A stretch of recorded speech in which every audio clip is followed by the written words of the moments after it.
Welcome back. We're going to jump over to the treasurer and to Patrick because Patrick's got a commitment, and then we'll come back to the bills. So with that, fire away. Mr. Chairman, I guess the question was kind of posed to our office is that, how are we going to invest the ARP funds? And there's some things that we need to know. We need to know how much for how long. And I think it's the same questions that we would have on the LISRA, as we put the money out, because if it's not going to be out there for very long, we necessarily, being fiduciaries, we can't invest it in some,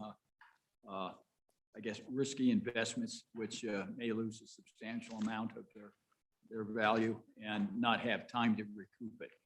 And so, we really need to have some information from you guys about, and kind of think of it from my perspective, it's just the way we do on the list, where we had a short, medium, long-term. We may not have any medium or long-term investments, but, we need to kind of match that level that's in the account with the duration, which that's going to be there, and keep it on in, I think, pretty much like the state agency pool, where we may buy some discounted bonds, so we know we're not losing any principal, but you're getting some money back off of it.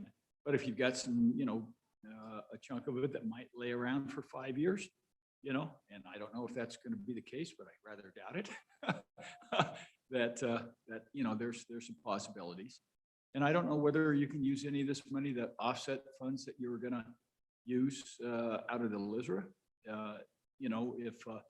If you can do that, then that opens up more optionality with the rainy day fund. So, that's just kind of the opening remarks that I would have. I think Patrick could get into some more of the details in that regard. But the first thing we need to know is, and you guys, from what I saw this morning, is that there's a lot that you don't know. So we don't know what we don't know, and you guys don't know what you don't know. But we know that I think I have to definitely agree with Senator Perkins that now's the time to move on this as fast as you can, and probably get some of that out there, and to actually get some of that money put in place and get it working for the people of Wyoming. And we'll do the best we can to get as much, low risk return as we can when we have the answers to those questions. Great. Any questions for the treasurer? Okay, let's jump over to Patrick. Tell us what you're doing with the money and how much money you're making for us, Patrick. Mr. Chairman, members of the committee, my name is Patrick Fleming. I'm the CEO for the Treasurer's Office.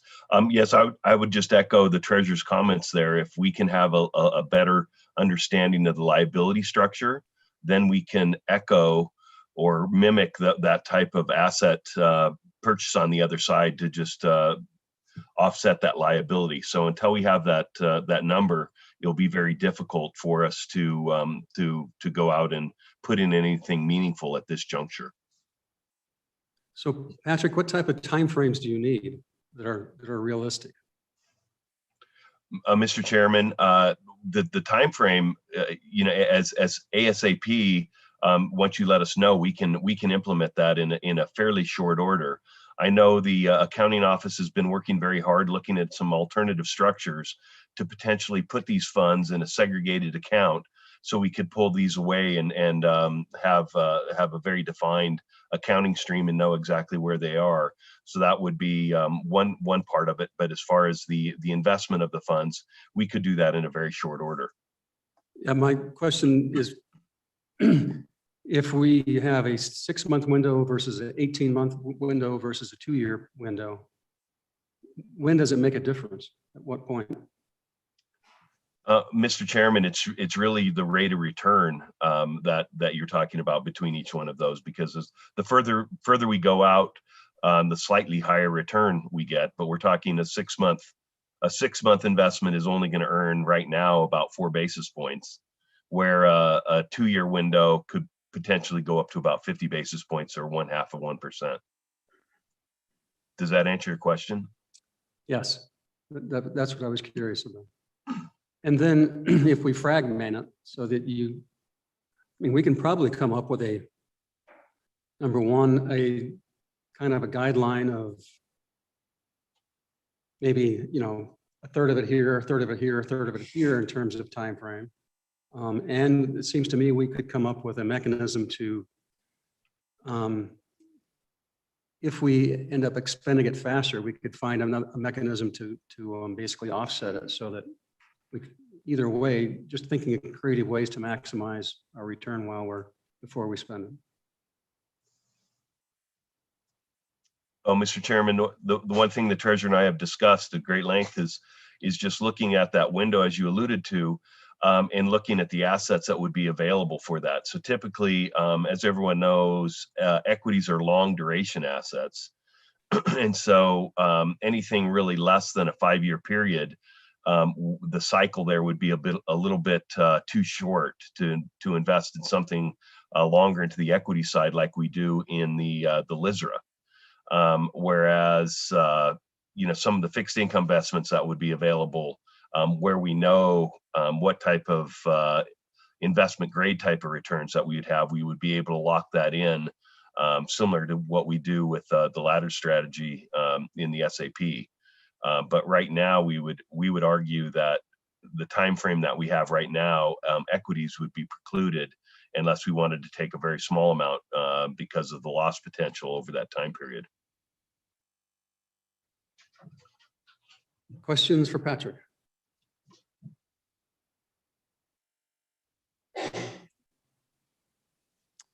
So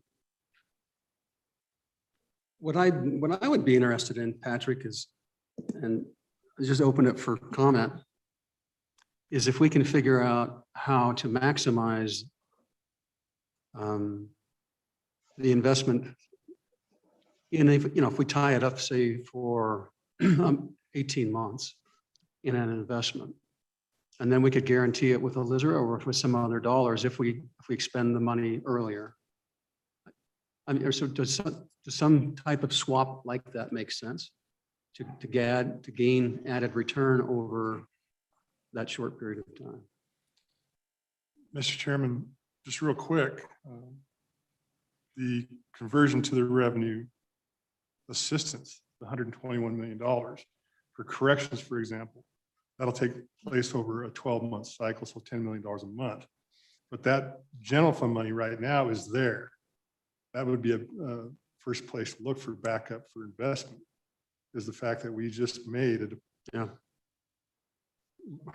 We didn't take the money out of the general. So we have room to do a little bit of risk. Mr. Chairman, so and I was thinking about this, and I think, so when we talk about investing in the ARP funds, really it's not necessarily investing in the ARP funds, because I think they pretty much have to be expended as they come in large part. But what we do have, I think, and which is what, Kevin, if I think I understand your point, is that we've got this ability for revenue replacement. So for example, when you brought up the example of the 120 million, if we want to do something with the 120 million in the budget, that we want to set something up to where we invest it for a longer period of time, I think that it's the general fund side, I think, that you're suggesting we look at for an investment. If I understand you right, I think you're talking about looking at the investment side, which tells us that there may be over the next several years after you get 500 million, but it depends how fast we need it to expand it. But I think that's is that what you're telling us? Yes, Mr. Chairman, what I'm saying is today that we have a very small liability, and that liability is really the $120 million for corrections, $248,100 for the department, state budget department. And that corrections liability will be paid out over 12-month cycle, but we have recognized $120 million to the general fund already. So that helps us too in investment strategy, and the fact that we're going to be cash flowing corrections out over the next 12 months, similar to whatever we might do with others. And the fact that we know that the general fund has a positive influx of that $120 million directly. And then the investment aspect of CARES had to go back to CARES, but in ARPA, It's a general fund investment. It's a general fund dollar when we collect that. ARPA allows us to just, the investment income that we get from the $534 million we have now is a general fund dollar. There is nothing that we need to do with that other than have the legislature say that money will be treated this way. But the feds have already said it's a general fund dollar, that investment. So what, in terms, I mean, if we look at everything that we are talking about, which so far is not spending any ARPA dollars on particular projects until at least mid-February, you know, when the legislator acts, which means we've got an investment window open now of all of those dollars between now and then. Mr. Chairman, yes, we are spending ARPA dollars on corrections, which we talked about, but in reality, that is just a movement of funding immediately, you know. And the positive aspect of that is we got the $121 million sitting in the general fund now, so it is being invested because we did that effective already. So in combination, what we're really looking for is what the treasurer and Patrick said is what is the liability, what's the anticipated cash flow of whatever the legislature and the governor decides to do with the ARPA direct dollar. Because the revenue assistance we just talked about. And what is that expectation going to be? Well, we know we're pushing the brakes a little bit to get everybody involved, get all the information that we need to have to make good decisions for the constituents. Plus, we want to make sure that we get CARES taken care of first.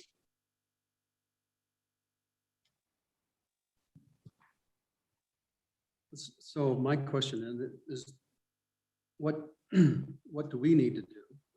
Or what should we do? Or what Patrick, what you would do? And this isn't just ARPA dollars, it's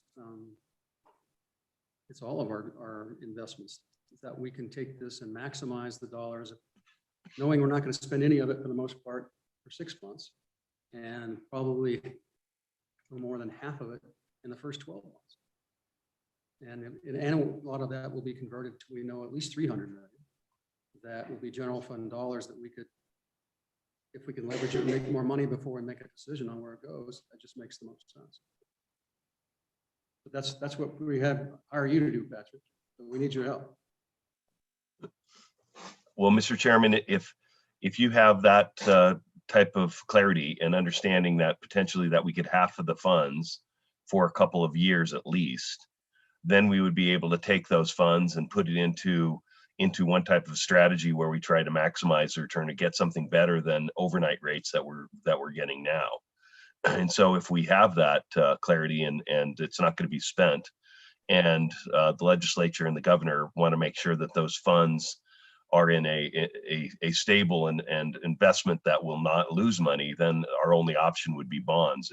If we wanted to have a higher risk, you could go into equities. But with a bond fund, we could do the same thing that we do with a laddered portfolio. We could buy corporate bonds and get a better yield and mature those bonds and make sure there's not a loss, as the treasurer alluded to earlier. Well, and there ought to be a way that we could set it up that if you buy the bonds and we need to call them, we could just have LISRA or the permanent fund buy the bonds so we don't lose any value of them and just to get our cash out. I mean, that's just good money management, I think. Does that make sense or not make sense? Mr. Chairman, Maybe Patrick can help us understand this, but Chairman, I think when you do that though, I mean, we've got the LISRAs invested in the exact same type of investments for the exact same time periods. And so maybe I'm not thinking about it right either, but I'm thinking that if we do that, I don't know exactly how you do that. Maybe Patrick has a better idea, but you know, like I said, I think that if we were trying to have something for, you know, ladder this thing over the next couple of years so that every 6 months or every year that we've got some kind of bond that becomes due. But isn't that exactly what we're doing with our LISRA money already? And so swapping it out doesn't necessarily solve the problem, does it? Mr. Co-Chairman, on the LISRA, we have it into 3 different tranches, which is one is a very short duration liquid tranche. And then we have the intermediate tranche, which has a duration of about 6.6 years. It's a more riskier investment. And then the third piece, which is a lot into the equities, that was the one that was up 48% last year. You know, that's a much more risky investment. And so the lizard is perceived as, per our previous conversations, as much of a longer term investment, you know, could be plus 10 years, where this is deemed to be a final maturity of 2024, 2026, or what have you. So that would initially, as far as investment theory would go, that would say that's too short of a cycle for an equity investment. So that would be the difference between what we have in the LISRA and this proposed investment now. So would it be useful to have you come up with a proposal with 2 or 3 different options with certain scenarios, lengths of time and amounts of money that we could look at and then say, this makes sense, that makes sense? I mean, would that be something that would be, theoretically, at least, it would increase our returns in the short term than compared to what we're Yes. doing now? Yes, Mr. Chairman, that would be great. We can do that. Mr. Chairman. Senator Group. Good afternoon, Mr. Treasurer. You or Patrick may not have a good handle on this. With the CARES Act money, we invested part of that and made some money on it. What was our posture at that point? Or did we just, I know we made some money on it, as I recall. I think we were prohibited from making money on the CARES Act, weren't we, Patrick? So, Oh, no, I thought we did. Oh, I'm sorry. Oh, we didn't. Oh, okay. Sorry. Sorry, I forget that. But I mean, Mr. Chairman, Patrick, I mean, I get the point. So I guess the question in my mind would be, if you're gonna, I mean, obviously the idea is simply, if you can make 0.5% on a $500 million, it's what, 2.5 million. Whereas if you put an overnight rates and you make a half of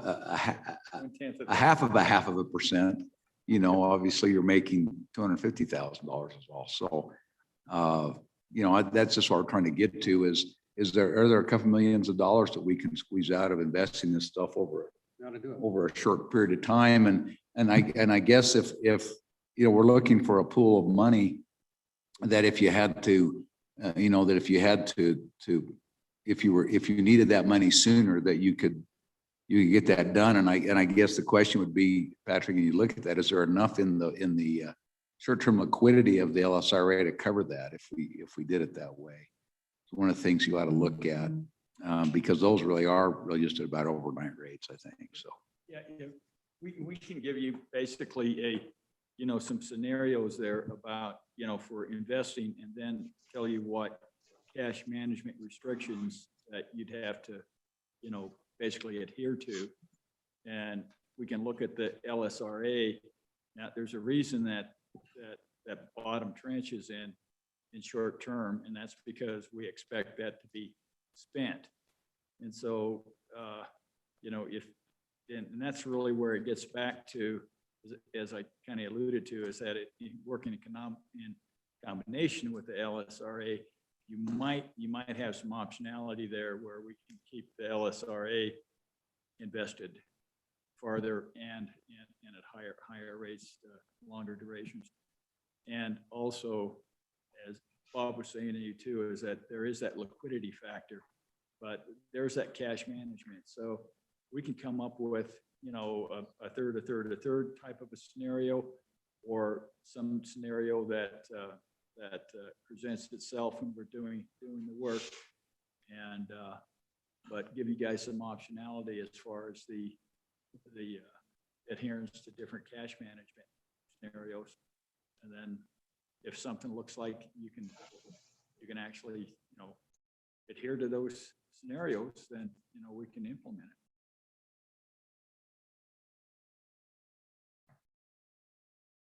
Make us money, Patrick. We're trying, Mr. Chairman. Today's not a good day, but Yeah. I know I looked at my portfolio early this morning and I turned the computer off saying, I hope it changes this afternoon. Mr. Chairman, Go ahead. real quick on the CARES Act. We did invest that money, but our hands were tied in the very front end of it with the expectation of having it spent by December 31st of 2020. Again, our hands are tied for liquidity for this remaining because they extended it again to December of this year. So we didn't have the options in CARES on what we discussed here today that we have for ARPA. But we did invest the CARES money. And then the CARES money that we did get through the investment of it has to be spent in CARES related activities. That's not true with ARPA. Okay. Well, if you have any questions or we look forward to your suggestions, Patrick. Anything else? Any other more questions for Patrick? Don? Okay, thank you. Treasurer, thanks for being here. Yeah.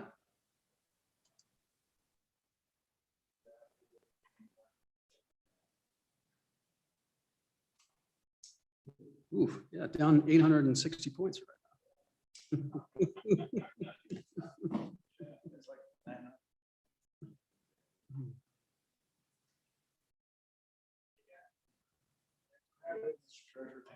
Oh, crude's down to 65. Ooh. Down to 65 bucks from 70. 8%. Okay, Don, let's go flip back to our bills. Yes, Mr. Chairman, members of the committee.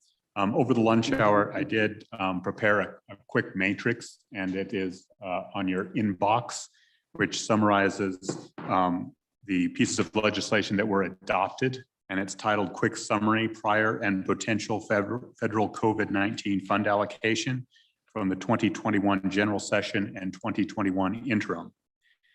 You can see that there were really a total of 7 bills. That last item is inclusive of both the state capital construction bill and the state budget bill.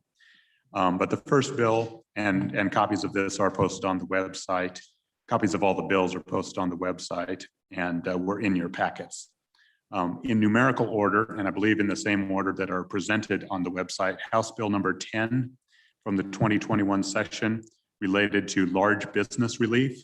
The original appropriation in that program was $10 million. Of course, in all of these 1 through 5, the legislature removed any specific dollar amount for the appropriation.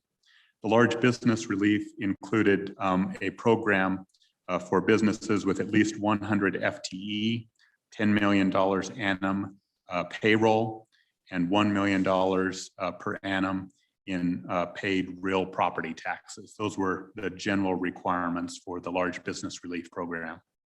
The second, I'm sorry to interrupt.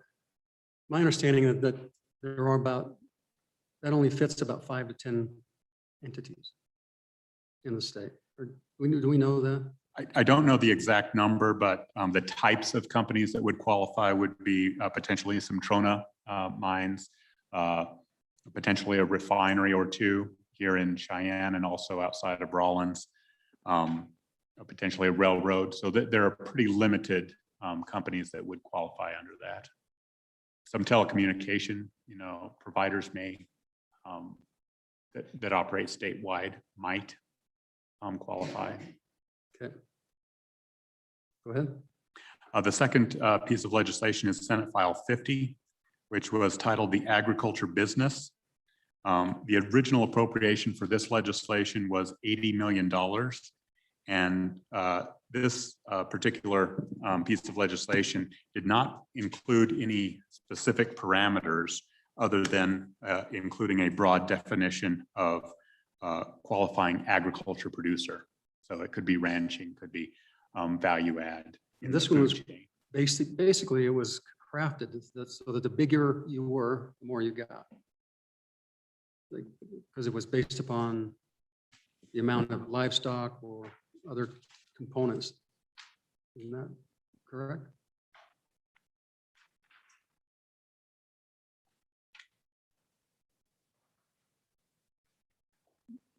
Mr. Chairman, I think that's generally correct. I would say it was more perhaps directed to their total losses that they could identify as a result of COVID-19. So, Mr. Chairman, Go ahead. and as we got on losses, I mean, the problem that I still don't know how we address it, and that was, it was not a good year for stock prices the year before COVID.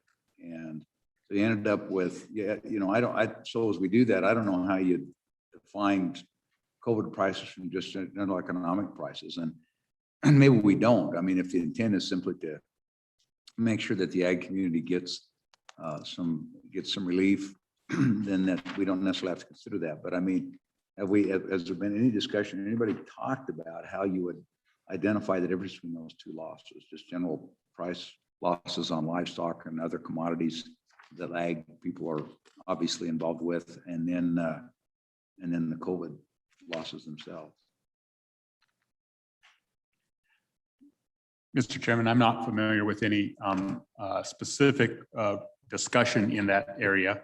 I would say that the legislation appears to be written broadly, that it doesn't necessarily require a year-to-year comparison. Potentially, it could be a year to the last 5 or the last 3, if that might be favorable in certain circumstances. I do believe that the CARES Act legislation, as well as the ARP Act legislation, do require some sort of a tie back to COVID in terms of the impact to the business, whether that was in the energy industry, the hospitality industry, or in this case, agriculture.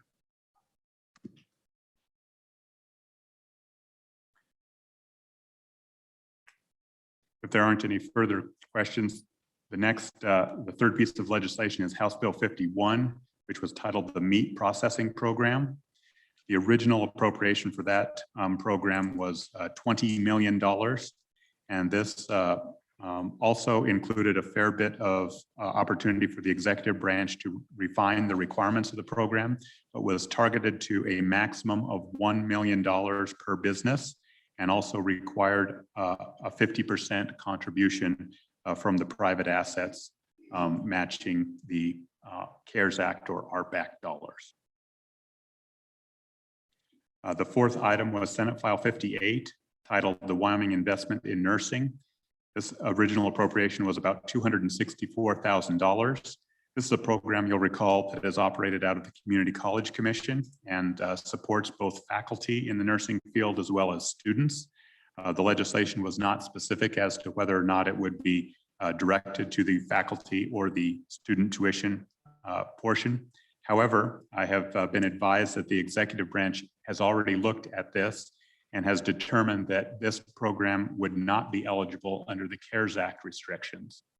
It could be eligible under ARP Act, at least for the revenue replacement, general operations of government requirements. That's why it's shaded there, indicating that this one is a little bit different than the others, despite the modest amounts. Go ahead. Dawn, did the governor's office indicate what it was in the CARES Act? It just didn't meet the criteria that governs the CARES Act, is that? Correct. I don't have the details on that. I was just advised that it was considered, and at least with the CARES Act program, deemed it would not qualify. Thank you. Item number 5, House Bill 197, is the broadband internet access legislation. The original appropriation was $40 million. This had no specified parameters in the legislation that was adopted, but I do know that the task force on broadband sent you both a letter as well as proposed legislation. Both that letter and the legislation are also in your inboxes if you wish to review that. And it's also summarized about 2 lines down on this, that Connect Wyoming program funding and amendments generally mirrors the federal legislation and includes a initial proposed, not adopted, but proposed appropriation amount of $150 million. And so, and with regards to that, the I believe that Albert, Representative Summers is going to, for our next meeting for JAC, come and present and walk through that bill with us and go through particulars on how they came up with their numbers and what they want to do. And he couldn't do it today because he's in Saratoga at Joint Education. So, but he asked that we kind of delay reviewing that and going through that into detail today. Mr. Chairman, and Dawn, if, so as we look at 197, the broadband one, that was, they were using CARES money, and then in the task force, they were recommending using ARP money. Is that correct? Well, I would describe House Bill 197 as any federal funds that were available, which could be inclusive of both CARES Act and the ARP Act. And so, Mr. Chairman, I think getting a little clarification is, are these from the task force when they do is to, you know, is there one bill that takes precedent over the other, or they Well, They well, want and if there is an infrastructure bill, I mean, we need to know that as well, because we don't want to commit these if we're going to get a large down payment on infrastructure. Mr. Chairman? Yeah. I think the other thing is, do I remember wrong, but I also thought that what we thought were construction dollars, it turned out not to be construction dollars. But they did include broadband. 109 Is million. that on the 100 or 110 million dollars of construction dollars that were allocated to ARPA? Mr. Chairman, you're exactly right. And that is a great entry into item number 6. And it is, excuse me, also highlighted. The $109 million that was appropriated under the capital facilities, which the federal program is called, subsequently, the Treasury Department has indicated that the funds are intended for capital assets related to connections or high connectivity. So I'm not saying that the projects that you adopted will all not qualify, but I would suggest that they are highly unlikely to qualify under the program. The Department of Treasury has not submitted rules on this program yet, and they are forthcoming later this summer. And of course, then I would expect they would be out for public comment for a period of time. But from every indication from the Department of Treasury that I've seen, those funds are going to be targeted to capital assets related to connectivity, or more succinctly, broadband. So, Mr. Chairman. Mr. Chairman, Go ahead. I think our budget and fiscal director just threw some shade on our good work. Mr. Chairman. So Dawn, as we go back to 121, and we directed the community colleges on those building projects that had been approved, you know, whatever they were, may not qualify. But then if you look in the document that you sent us here this last week on this year's request for capital construction, for example, with the university or community college wanting to do an upgrade for a facility for connectivity, that would have a potential of meeting that requirement in capital construction ARP dollars, but just for the building of a general building would not. Mr. Chairman, that is correct. To refresh folks' memory on that, $27 million in the House Bill 121 up to, it was a maximum amount, was directed to the University of Wyoming. There were 4 community college projects, about $70 million total. And then Fremont County School District number 25, that's the Riverton District, for the auditorium, was also included in a separate bill. That was actually included in House Bill 1. So that's a little bit of the distinction.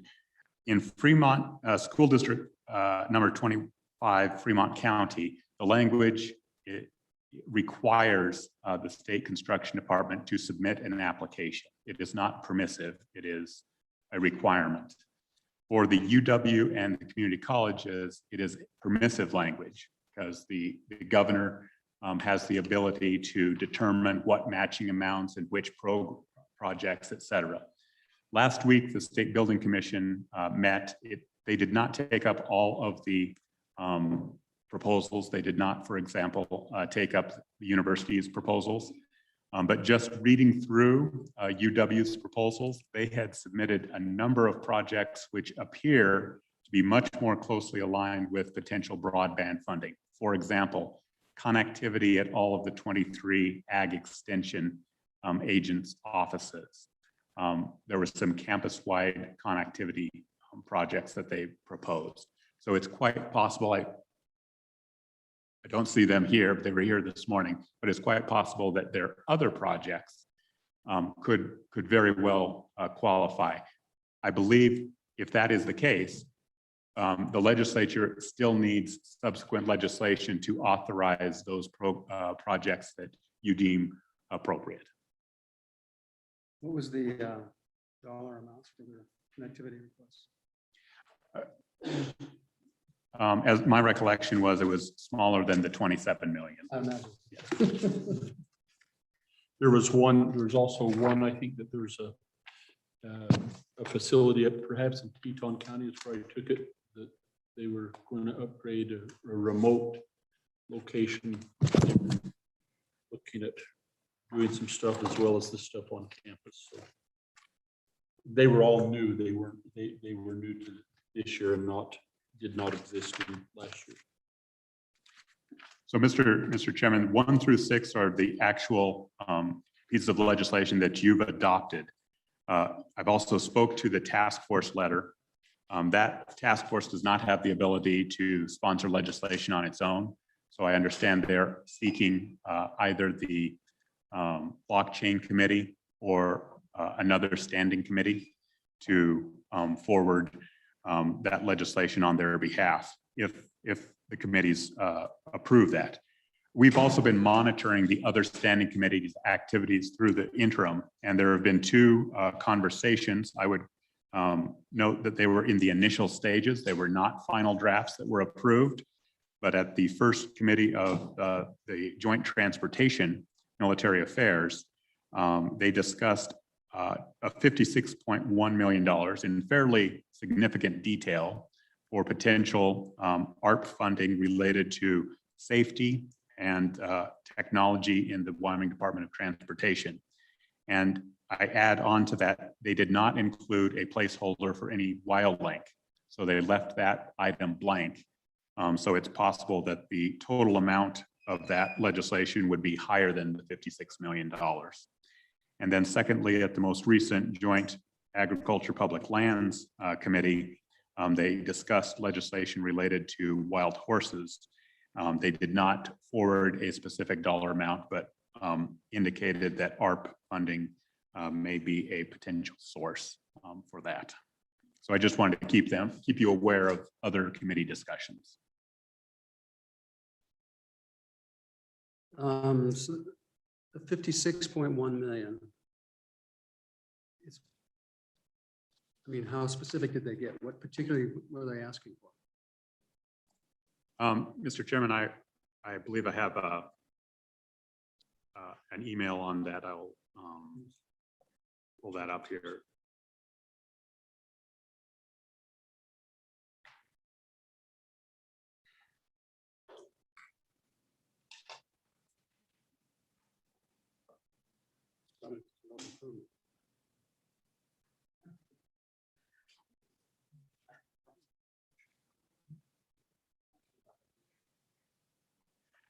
So they have approximately 10 items in their list, and I'll just run through them super quick, if that's the pleasure of the committee.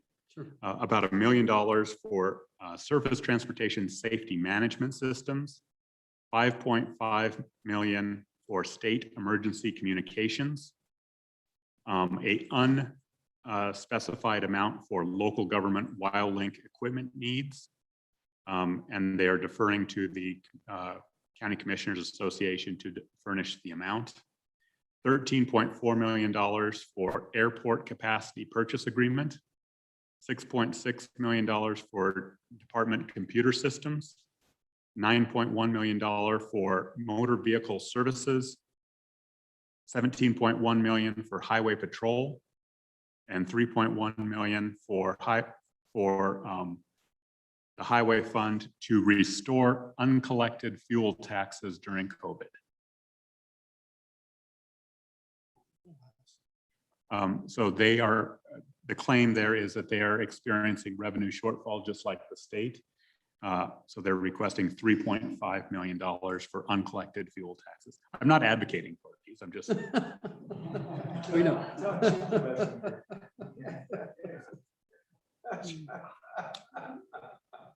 Well, we like their creative thinking. Okay. So committee, anything else you'd like to discuss on these bills as we slowly move towards our ultimate goal of deciding who gets what? Go ahead. Mr. Chairman, I take it that we're not making any decisions today about what numbers go where. No, we're not. I guess I'll make a comment that the House Bill 10, large business relief, there are large companies in my area who might benefit from this, but I just don't see that as being a great use of public funds, because I don't see large business relief resulting in creating new jobs or expanding or new investment. It seems like it would just drop to the bottom line of the shareholders of those respective large companies. So it seems to me from a policy basis, that's the weakest one of the bunch. So I think what's interesting is you look around the state and you determine what large business is. And I think we've determined for this conversation in this that Dawn, and you can correct it, but it was like 100 employees. And so in some parts of the state where you may have several hundred employees and it's a publicly owned entity, it may be, but then on the other hand, you've got large business, which is 100 or more that are just sole proprietor, or closed. Then you've Thank got you. some other processing facilities that aren't public that may be worthy of consideration for that. So I don't know that it's all public.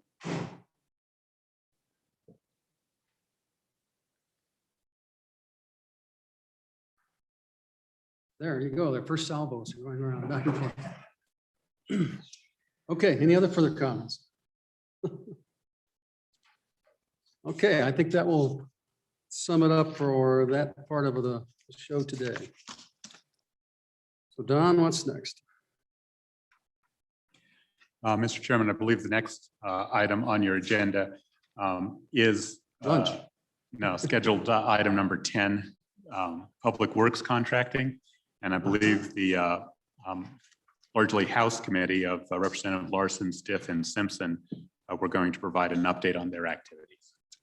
Okay, Lloyd, take it away. So Mr. Chairman, Representative Stith, this is a review of Senate File 6 from last year, and to relook at the components of that bill and determine whether we needed to reevaluate and work through that. Representative Stith, Representative Simpson, and I have had meetings with the County Commissioners Association as well as the Contractors Group. Initially, Representative Stiff and Representative Simpson and I have limited that really back down to one issue, which is the pre-qualification or qualification for bidders on public projects.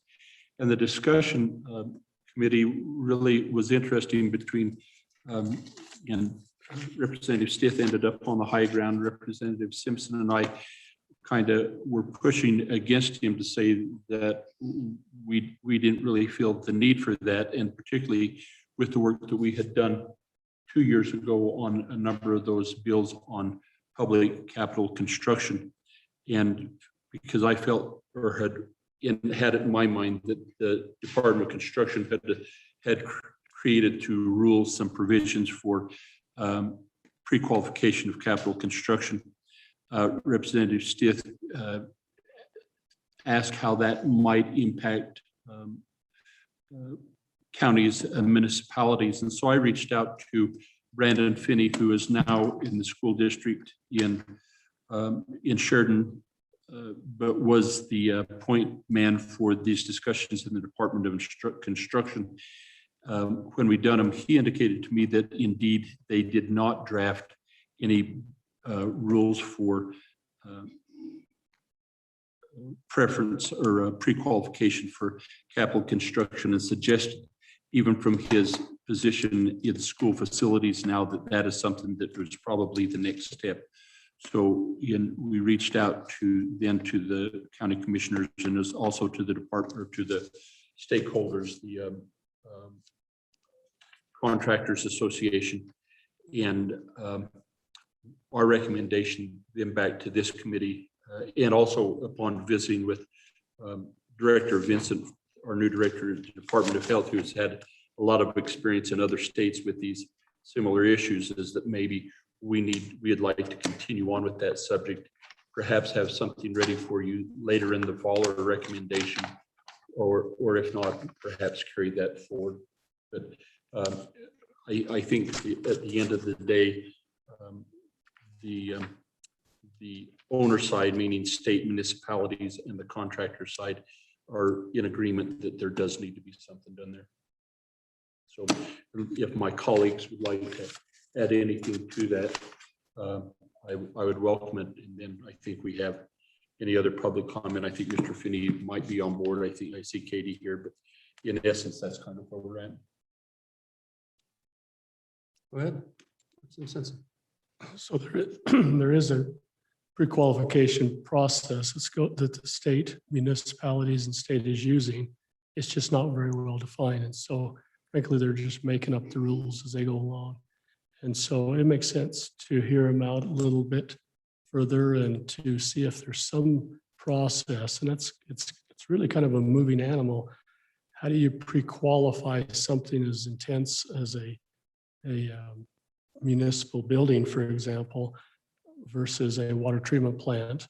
There's such different animals and different specifications and requirements. So it'll be a challenge to come up with a guideline, especially if we're going to canonize it, that kind of covers all the different types of improvements. But I think it's worth looking at, and we're going to meet with those stakeholders and take another dive at it. Okay. Clerk's smiling over Any public comment? Katie, anybody else? Go ahead. I do have I had a constituent, actually it wasn't a constituent, I think it was probably one of your constituents, Lloyd, that called me, and anyway, they were frustrated in a bidding situation. They thought that they were a pre-qualified bidder, and they ended up not being the low bidder on a public works project. And according to them, there's nothing in the statute that provides any remedy for anybody when that happens to them. So if they're the low qualified bidder and they're not awarded, there doesn't seem to be anything.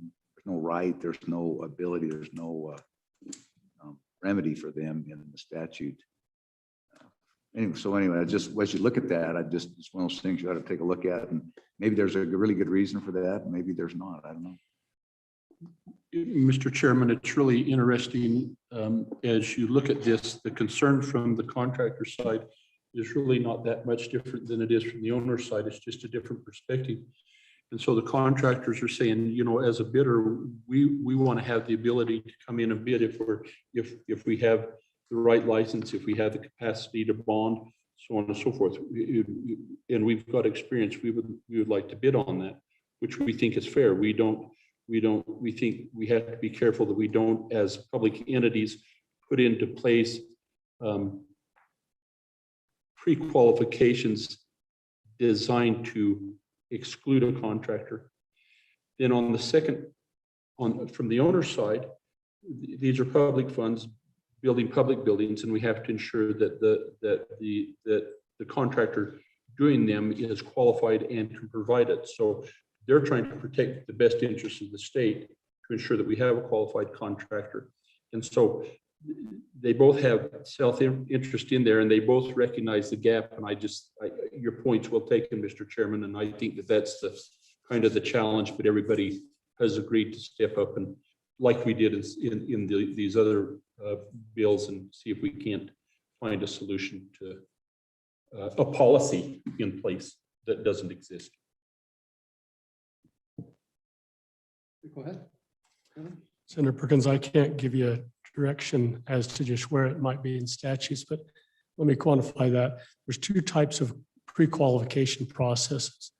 On large projects, you would pre-qualify and list out your criteria, and they would submit in advance. So contractors know well in advance whether they're able to even put a bid forward. On smaller projects, it usually is written in the bidding documents. You have to have done this or this within the last 2 or 3 years and list them out. And so again, if a unqualified contractor is submitting a bid, he needs to know what, I mean, he can read the instructions and know whether he's in or out or not. So generally, there's not confusion on the contractor side. I think the question mark is, are we writing pre-qualification documents that are excluding people that probably should and could be included in an effort to perhaps cut them out of the process intentionally? And that's where we're directing it. Mr. Chairman. Go ahead. So reading through the tea leaves of these comments, it's my understanding that this is an issue that we think is worth pursuing, that the committee is going to keep working on it because we want to make sure that when we're spending public works dollars, both that the owners have qualified contractors, but that we don't artificially discriminate against our local Wyoming contractors. Is that a fair summary of this? Amen. No, I think, Mr. Chairman, Go ahead. I think that's right. I think at the end of the day, everybody's looking for a process that's understandable and holds people, that is understandable and reproducible. And when you get down to the end, that while they may not necessarily agree, they understand why. Bob, go ahead. Mr. Chairman, I'm Bob McLaurin with the Wyoming Association of Municipalities. Katie's back there on the back row. I think we sent you a letter earlier this week, and Jeremiah may be on the phone as well, but our letter basically offers a proposal that the cities and counties and the contractors would work together to create a process to get to your desired outcome without having to draft a statute. Obviously, it would be a voluntary thing and we would have to be concerned about compliance, but we believe we can work this out outside of the Wyoming statutes. We understand your intent. We appreciate it. We agree with it. We want to get the best value for the Wyoming taxpayers and our communities. Bob, the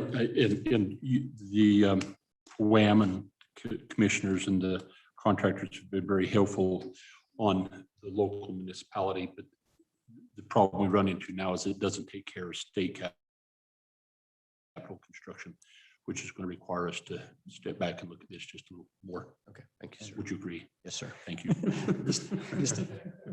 Mr. Chairman, Go ahead. a question for Mr. McLaurin. So I thank you for your letter that you just referred to. The last paragraph of the letter talks about this group of the Wyoming Association of Municipalities and the Wyoming County Commissioners Association and the Contractors Association getting together and developing a uniform set of pre-qualification guidelines to be implemented by July 1 of 2022. And it was the word implemented that really caught my attention. What kind of enforcement powers does WAM or the WCCA actually have to tell a given municipality or a given set of county commissioners what to do? Mr. Chairman, Representative, we obviously don't have any enforcement powers. It would have to be enforced by just persuasion. If there's a municipality or a county that's not cooperating, we understand we're going to be back here having this discussion.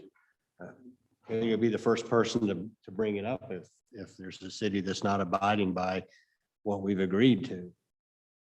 And she can speak for herself, but there is no formal enforcement mechanism other than the power of persuasion from 98 other cities. Okay. Anybody else? Katie?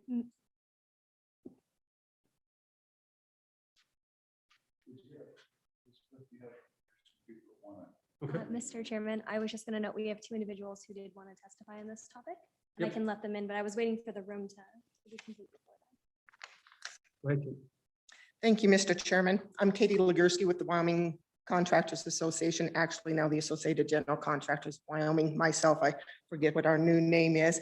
I do appreciate the committee continuing to look at the pre-qualification of contractors. There is nothing more frustrating for our membership when we have qualified contractors who can perform the work, but due to the strict or overly strict pre-qualification rule documents that a public entity puts out, that were unable to pre-qual to bid on the project.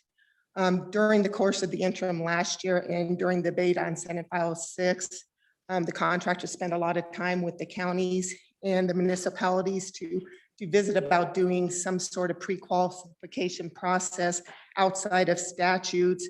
It has worked for us with other entities for the last 10 to 12 years. We do have an informal agreement with the Water Development Department here at the state of Wyoming, because we ran into issues with them about 12 years ago on a number of projects where Wyoming contractors were not pre-qualified or could not meet the pre-qualification standards to bid on some of their work. Since that time, any pre-qualification packets that the Water Development Commission puts out, they do run through our organization for comments on them.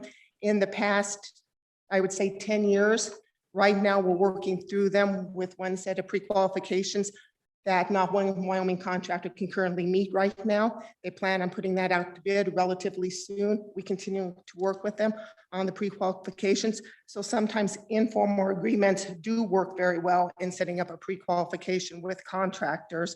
So we are willing to sit down with the cities and the counties and work and hope that we can find a nice approach that would work so qualified contractors can qualify for the type of work that they're truly qualified for. And as the co-chairman on the House side pointed out, that this does not hit all public entities when they're putting out contracts for bids. So that's why we do appreciate you guys willing to look at it to see if there is a more uniformed approach that we can take on behalf of the state. At the end of the day, we would like to see all qualified contractors be allowed to submit a bid for any work that they are qualified to perform in the state of Wyoming. And with that, I'd stand for any questions. Chairman? Go ahead. Just, I mean, what was the nature of the restriction that disqualified what you perceive to be, at least your organization perceives to be qualified contractors from the Wyoming Water Development Commission? Mr. Chairman, so right now, the project that I'm referring to is the Levitt Reservoir Expansion Pre-qualification. And there are very numerous restrictions on there. For example, the first one is we would like them to include large embankment reservoirs as qualifications, not just jurisdictional dams. A number of contractors do work in clay. They work with different type of fill and materials that we often see with bridge projects that are in the waterways. We had concerns with the amount of pipeline installation that they were calling for. For example, the project requires 4 miles of pipeline, but the pre-qualification is 20 miles of pipeline with 30 to 48 inches in diameter. We had concerns with the concrete structures and what they had to perform in the past. For example, they are requesting or requiring that 50 to 100 feet in height on concrete walls as part of the pre-qual. We also asked for information that for the last 5 years, if there was one project bid in the state of Wyoming that a contractor could use to meet these pre-qualifications, and unfortunately there hasn't. So a number of restrictions and also a restriction on who can bid for it.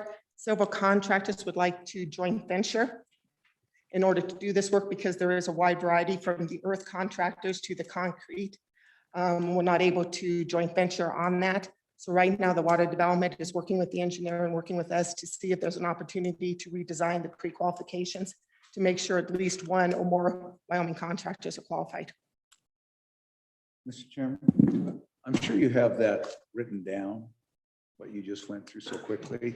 I quit trying to take notes pretty early on, but would you send that to me? I'd be happy to share that with you and go into some additional information.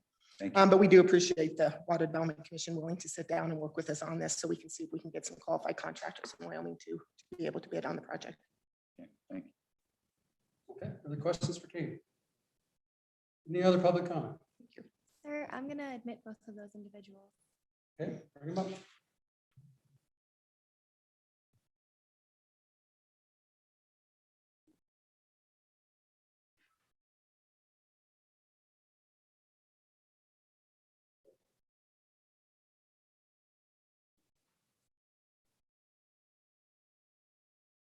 Okay, we see you, Dean.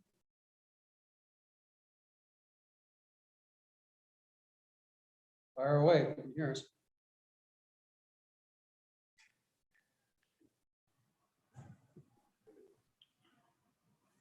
Mr. Chairman, my name is Devin Brubaker with the Wyoming Airports Coalition. I just wanted to take a moment to thank the committee for your work on this bill during the last session, and also hearing some of our concerns with the bill and some of our solutions on the bill. And we look forward to working with the county commissioners, the contractors, WAM, and this committee to continue to flesh out the issues with the legislation and see if we can find a piece of legislation that meets all of your needs and the needs of the state while also protecting the interests of the airports. Representative Simpson mentioned the complexities of different style projects. As you can imagine, airport projects, whether they be terminals, hangars, or any numerous types of facilities you'd find at an airport, that they have a whole new set of challenges.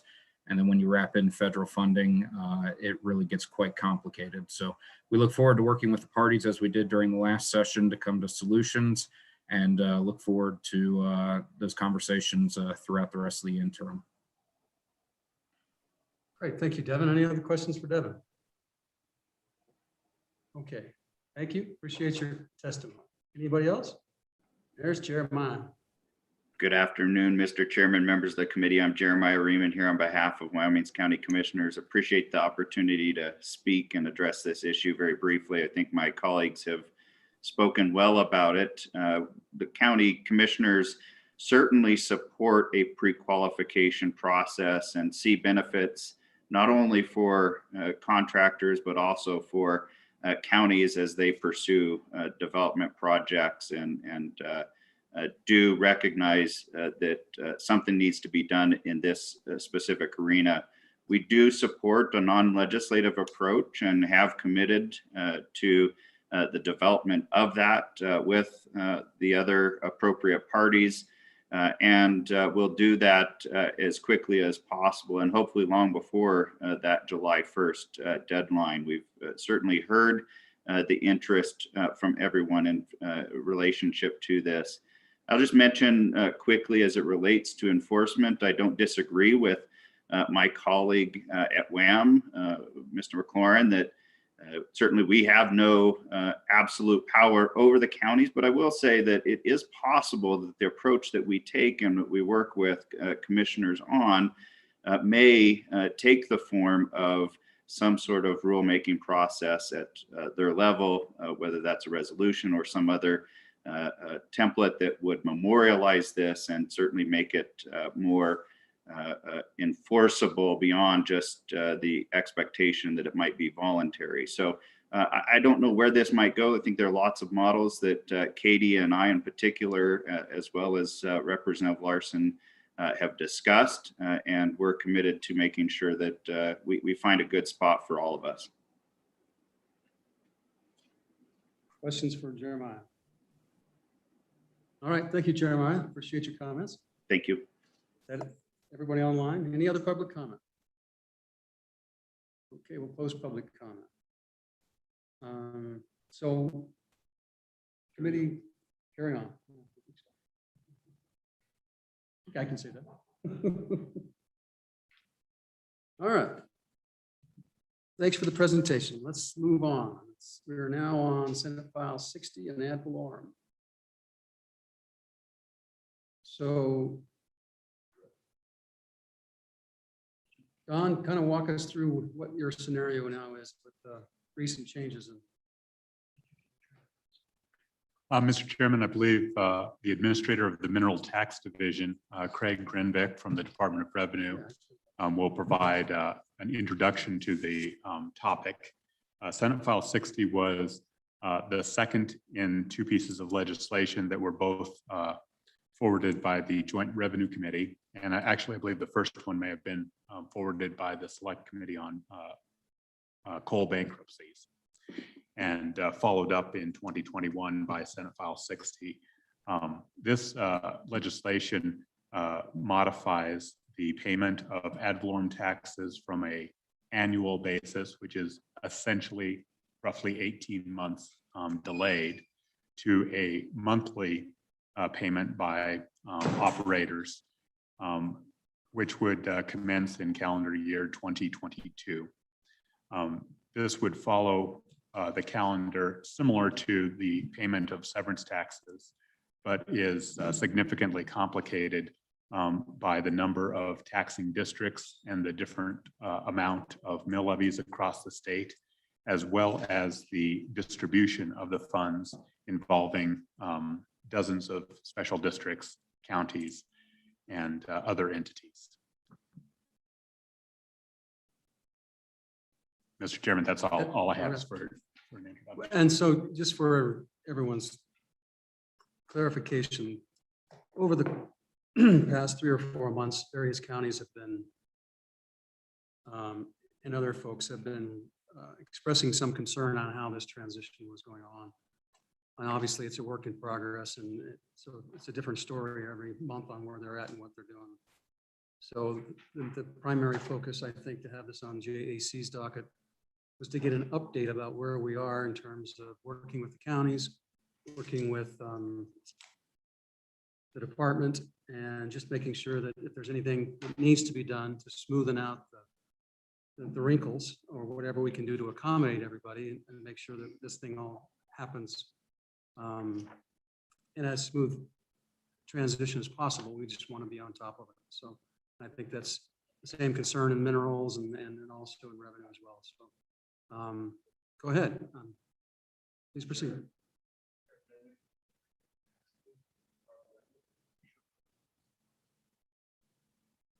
I believe Mr. Richards outlined the parameters of what's going on with this bill quite well. Basically, it's up to us to get those ad valorem monthly payments rolling along, starting basically of January production of next year. We reported in March. A couple other moving pieces. We have annual filers as well that are treated a little bit differently in the opening phases, how to handle that. We have to also inform counties of the lien process so that they're getting their liens in place at the same time as the department. But the crux of the matter really is, let's get these monthly payments in same time as the severance tax. And basically the charge was to leverage the severance tax system as much as possible to keep the price of these changes down. We believe we've come up with an approach that has many positive aspects to it, as long as we can implement them the way we want to. One of the things is our mineral producers will not have to change their severance tax filing or their severance tax systems. And we'll incorporate that and basically generate an invoice for them to pay the associated ad valorem tax, which we will also calculate for them, so they're not having to run through each and every one of their counties and every one of their properties. By leveraging what we already have in the severance tax system, we can give the counties that individual tax district information that they're looking at. So that is definitely a positive we're looking at. Unfortunately, we have not incorporated the annual filer requirement from the bill in 2020, and the treasurers across the state association has stepped up and said they'll help the department out, which we greatly appreciate. We have met with Jeremiah, and we've met with treasurers and assessors. The assessors will not have anything different from the department to deal with, so that can chug along just fine. As far as the progress of it, our vendor was very happy with this solution. In fact, comment that was made by the project manager was, I wish I had thought of that. which probably indicates that this solution is going to save them a little money, if not the state. Really, the downside here is that we still do not have a contract in place. We don't have all the money that we need for it. We have been paying them the first couple of progress payments off of a contract that was pre-existing. We do have $274,000 in LISRA, which on about a $72,000 a month progress payment, we still have about 3 months of float, if you will, to keep this project moving forward. But we need to step up, apply a little pressure to get the contract through and to find that the remaining amount of money, which I believe is about $311,000 to $312,000 to finish this project. This is the contract with whom? MBS, Managed Business Solutions. And I presume that do you have the money appropriated, or do you need the governor to be 11, or what's your process? We're looking at a B11 of $311,000 to $312,000 to finish this. And what's your timing when you have to have that completed in a contract in hand? The deadline for the contract is the 31st of January, but I said we only have about 3 months left of the money in the LISR to pay them. And it's been a pretty congenial process so far when we have money to pay them and they're working on the project. I'm certain that might change if we run out and have money to pay them. Okay, questions? So what concerns do you hear from the counties? What are you doing to address those concerns? Obviously, deliverability. It's great to have an idea in mind.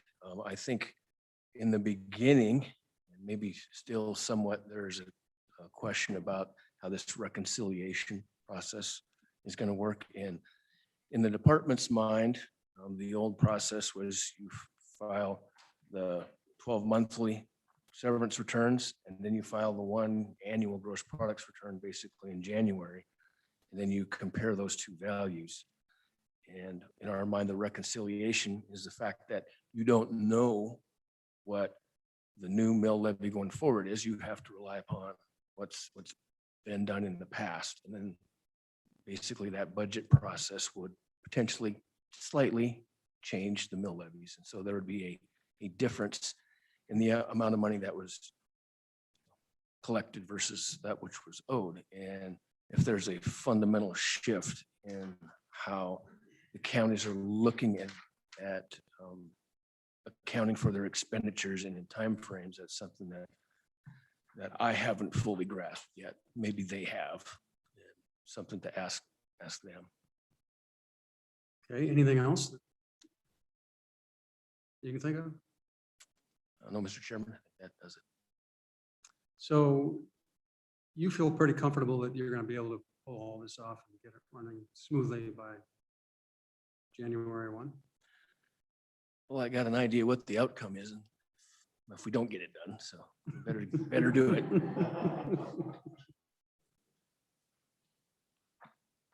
Other than making sure you have sufficient funds to complete your contract, what else can the legislature do to help you?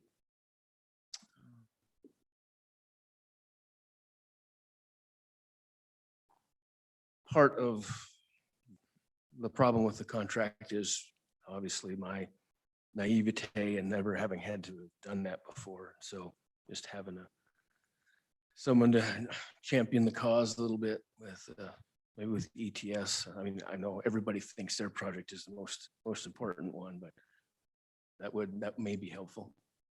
So ETS assistance, but also I presume that you have the AG working on it as well? Yes, I believe there's the process in place to do it. I'm very new at it, so okay. I could be part of the problem too. Okay, any further questions? Further questions? Can I make a comment, Mr. Chairman? Sure. Great, thanks. Mr. Chairman, just as kind of a timeout here, this committee has worked many years over many governors with Director Noble, who resigned. And he has served his state well.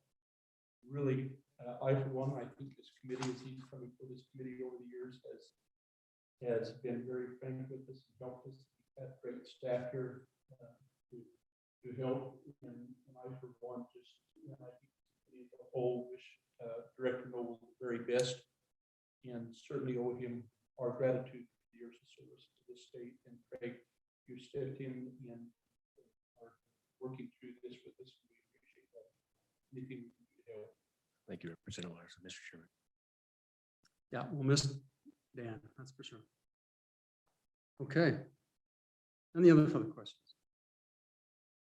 Okay, public comment on Jeremiah, is he still online? Because Jeremiah, I think, may have anticipated speaking as well. Anybody else?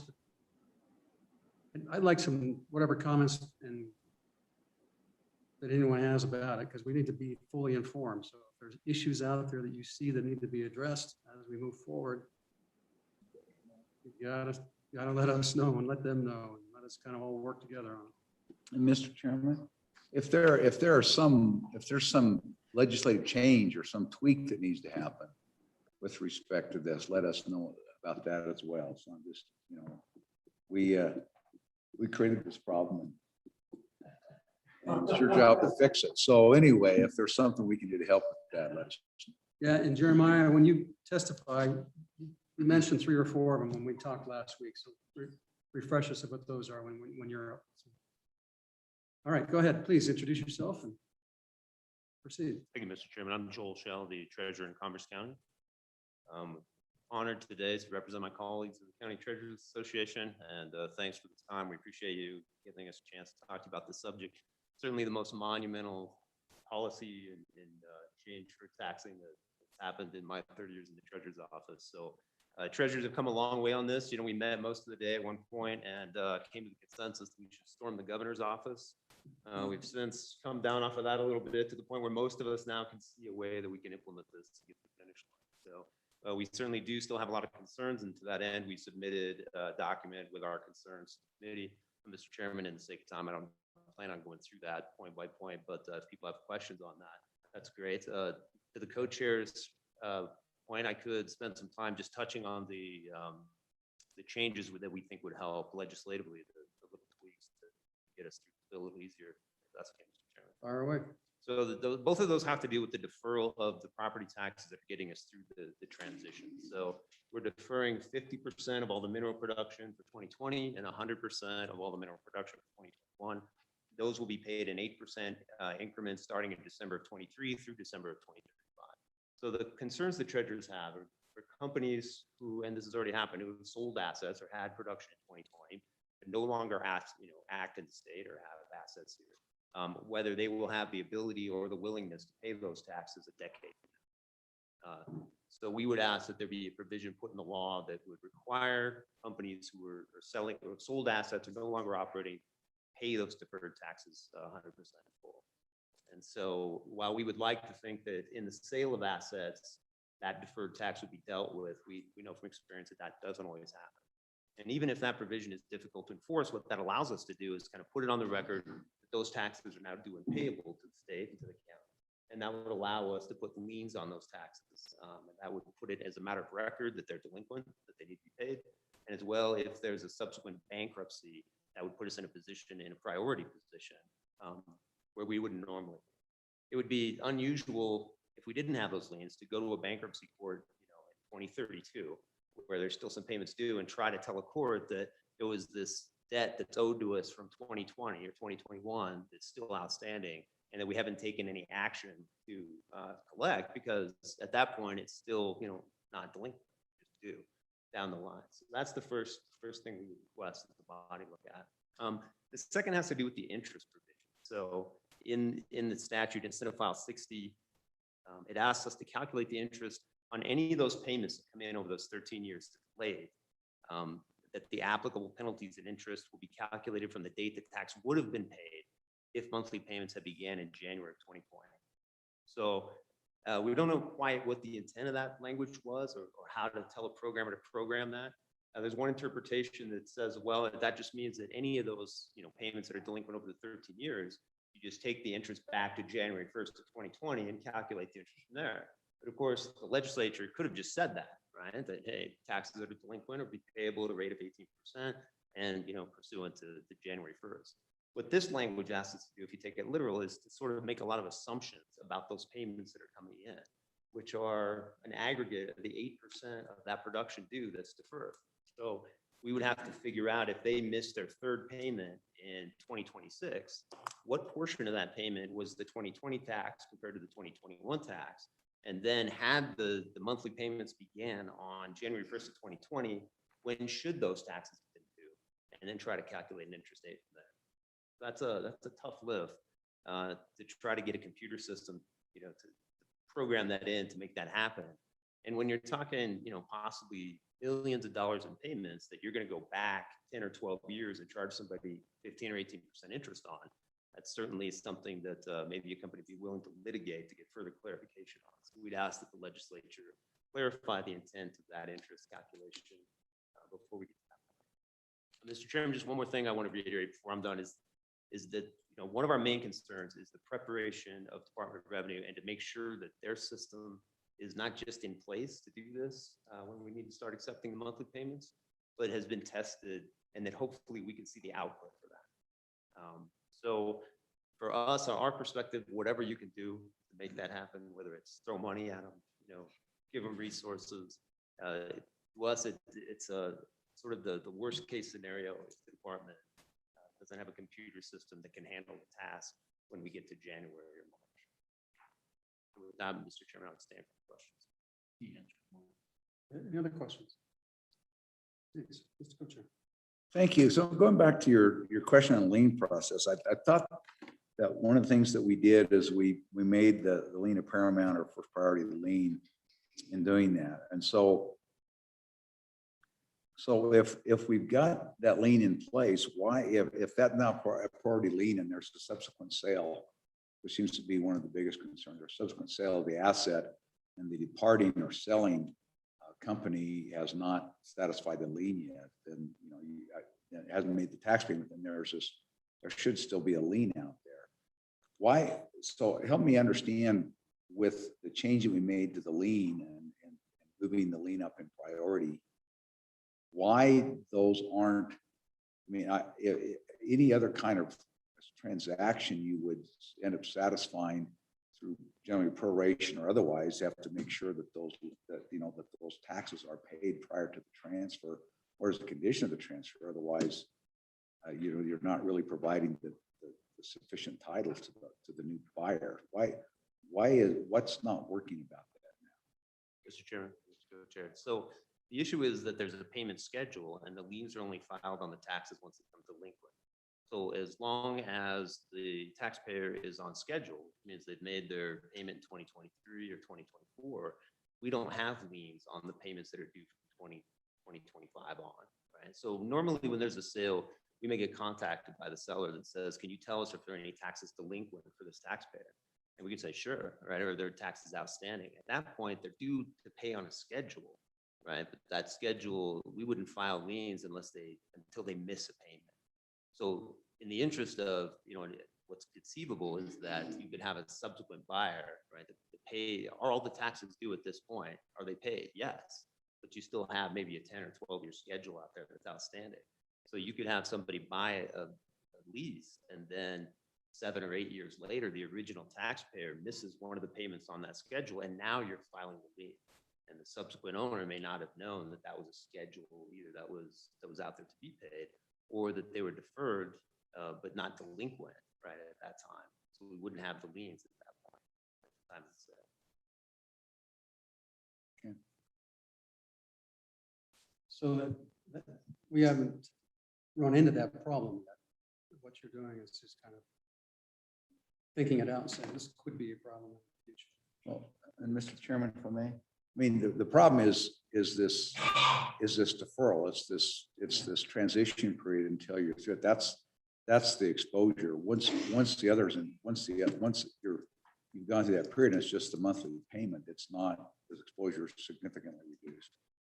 But I see what you're saying now. You're spreading this out over what, 10, whatever, how many years it is, and there's no delinquency, so there's no lien. It's filed a record. The lien is there by statute, but it's not a record, so there's no way for the buyer to know about it, unless the buyer is intelligent enough to ask.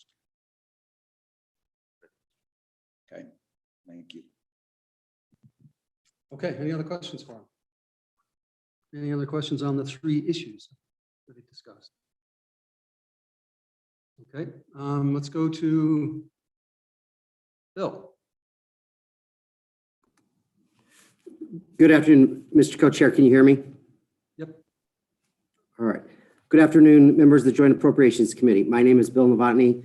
I'm Chairman of the Johnson County Board of Commissioners, and I'm here to essentially provide the Commissioner's perspective on where we are. I do apologize that I couldn't travel there in person, but we were setting our fiscal year 21-22 budget this morning. I do have sitting just off screen Representative Barry Crego, who in his capacity as our civil deputy handles many of these issues. And actually, I'm going to yield to him after I share my general thoughts for a clarification on the lien priority. This legislation was crafted and we believe that it was needed and necessary.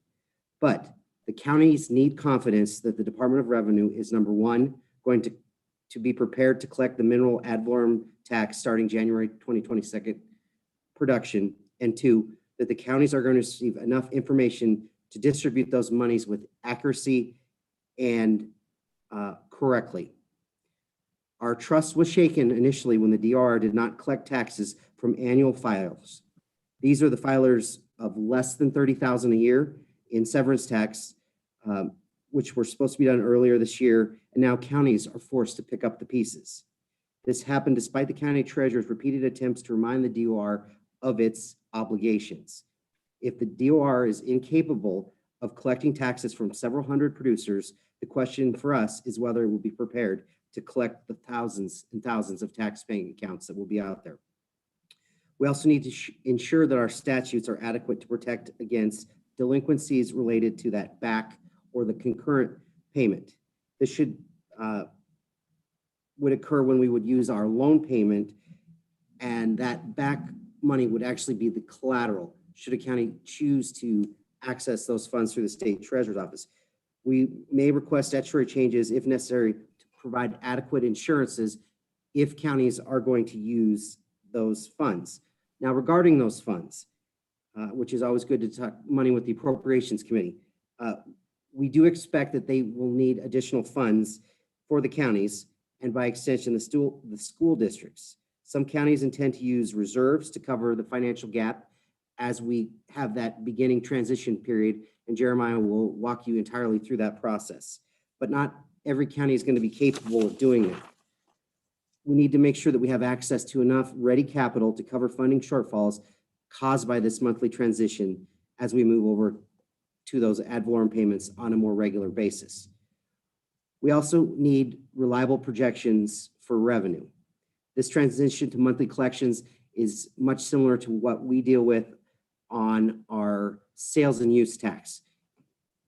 Money comes in monthly rather than money certified by the assessor, and a budget is set on that. Projecting these taxes is complex and is beyond the capabilities of many of our counties. We have identified the CREG as a possible resource for counties to use, but we would welcome other solutions as long as they provide us with accurate data on which we can reliably project our revenues as we get into budget in a new way. And if you would indulge me, Mr. Chairman, I'm going to turn the monitor so that Representative Crego can share a couple of thoughts on lien priority that was just mentioned.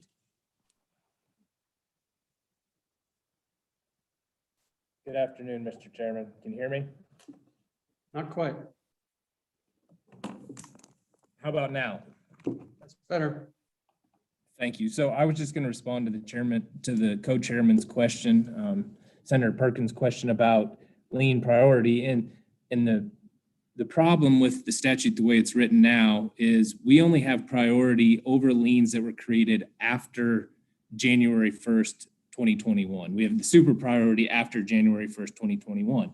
But any liens that were in place prior to that date, we still do not have priority over them, and we still fall in line wherever we fall in line on the date of our lien or the date of production under the statute, because now we have a lien created, but we're still in line second, third, fourth, depending on how many creditors there are ahead of us, typically banks, investors, etc.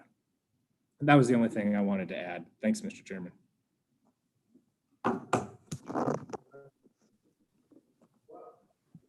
While Representative Craig's on the line, I got a question for Representative Craigo. Yes, sir.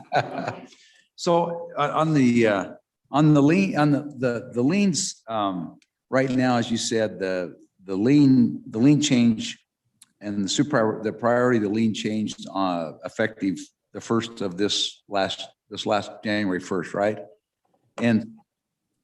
And so my question, Representative Craigo, is because you've got a lot of experience with this. I don't know anybody that knows more about this than y'all. But is there anything in there? Is it a lien that's on the production, or does it require a delinquency or a subsequent filing, or is the lien existing now on all production that occurred after January the 1st of 2021, regardless of whether it's filed or not? So the way I read the statute, Mr. Co-Chair, is as the lien arises upon production. You guys changed that year before last, so that we did not actually have to go through the filing process to create the lien. It's created upon production as of January 1st. Now, the statute stays the same. The process for liens created before that remained the same, the way I understand it, remained the same for production before January 1st, 2021. Okay, thanks. Appreciate that. Thank you. Mr. Chairman. Mr. Chairman. Go ahead. I also have a question for Representative Craigo. So Barry, question is, so for 2020 production, ad valorem taxes that are deferred, what's the fix to this lien priority problem? Mr. Chairman, Representative Stiff. So originally we were hoping, when we were dealing with this 2 years ago, before I was a member of your house, we were dealing with this from our county perspective, and we were asking for super priority for all production, whether it was before January 1st, 2021, or looking backwards. We sort of came up with the compromise. I believe the two chambers came up with the compromise that it would be January 1st, 2021 would be the date. And that essentially, that was results of several years of back and forth. And I think that the idea was that gave the creditors, the banks, investors, et cetera, time to get their ducks in a row so that they weren't all of a sudden standing behind the counties on, they could change their loan documents, et cetera, whatever it took to protect their interests as well. The only fix that I know of is to give the counties and the state super priority on taxes that are due for mineral production, whether it be severance or ad valorem. Thank you.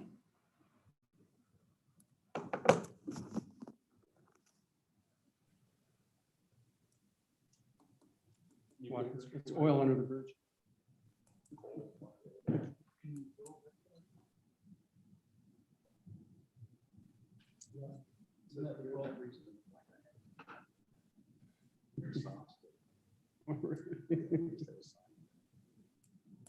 Okay, anything else, Bill? No, Mr. Co-Chairman, thank you. Okay, any questions for Bill or Barry? Okay, all right, any other public comment on the screen? Does Jeremiah still around? There he is. Yes, Mr. Chairman. Go ahead, Jeremiah. All right. Thank you, Mr. Chairman, members of the committee. I'm Jeremiah Riemann here on behalf of the county commissioners. I appreciate you indulging me. I'm joining you remotely from a pre-planned vacation. Wish I could be there with you in person. Mr. Chairman, I did share. Liar.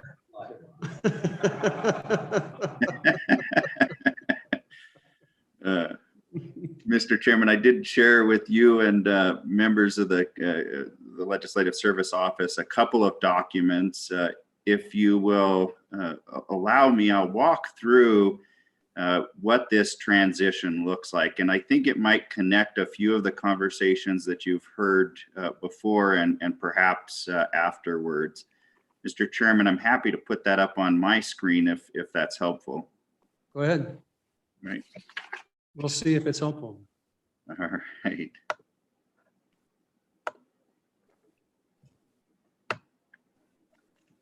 Does that come through okay? Yes. All right, great. Well, Mr. Chairman, I wanted to, again, just walk through what this transition looks like. And I think it's important to start out with just a notation that we're really talking about two pieces of legislation here that have an impact on elements of this transition. It's not just Senate File 60, although that is a major component. It also goes back to House Bill 159 from the 2020 session, which made some other monumental changes in terms of this transition. I've noted in the presentation, and I'll try and do that as I walk through what or where those pieces come from in terms of these two pieces of legislation. Mr. Chairman, the second document that I've provided you really is a spreadsheet, and it has a series of numbers on it. I've included it here, but I thought it was important to provide it separately so that you could blow it up. But I do intend to go through each one of these numbers. They correspond between the spreadsheet and this presentation. The first of those is already passed, and that is May of 2021. And that is that county collection happened, county collection of mineral ad valorem taxes happened just as it did in the pre-2020 law. So before House Bill 159 came into existence. The second number here is November of 2021. And that too happens in terms of collection, just as it did with the pre-2020 law. But there's one exception to that that plays a major role in this process, and that is that a company is authorized to prepay all of its 2020 production by December 31st of this year. That impacts the back payment or the concurrent payment that I'm going to get to here in a few moments. But that is an option that exists for companies. I can't tell you how many are likely to take that up, but it is something that industry was interested in and did have incorporated into Senate File 60. Mr. Chairman, point 3 on the spreadsheet. This is really the monumental shift that we are making in terms of the mineral ad valorem system. You'll see that on the screen and in the spreadsheet, I've circled the date of November of 2023, I believe.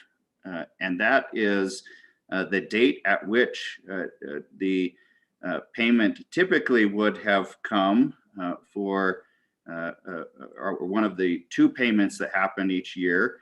We're shifting that payment forward, and that will start with payments on production in January 1st of 2022. So rather than having mineral ad valorem taxes collected 18 months after, 12 to 18 months after production happened, we're going to be collecting that within 60 days of production.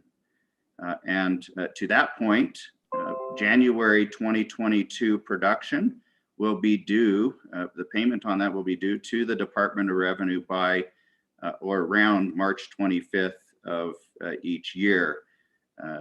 And then the Department of Revenue will transmit that payment back to the counties roughly 30 days after. I put on here April 25th. It could be less, it could be slightly longer, but as you can see, counties will realize that money about 3 to 4 months after it is produced. So again, we're shifting forward payments here, and that is the major shift. But it also creates some of the gaps and discussion that you've heard here, and I'll get to more of those points later in these slides.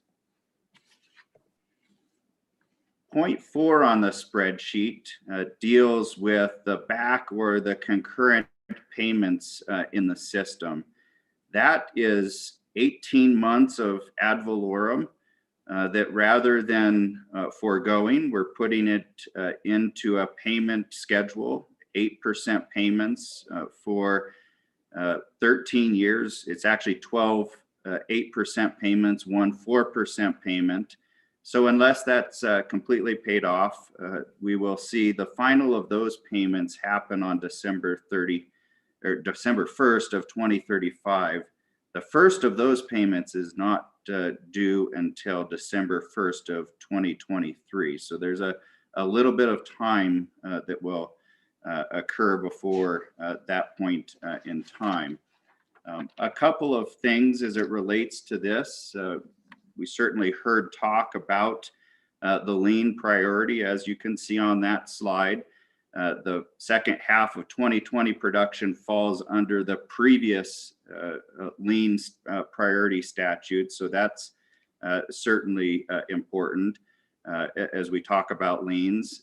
Under even the new lien priority statutes, there is an exemption for pre-existing lien holders. So that is also a concern. And in relationship to this back payment, there has been some concern about what if a company doesn't have assets in the state of Wyoming, how effective is the lien in us being able to pursue that if necessary. So there is concern, there are questions.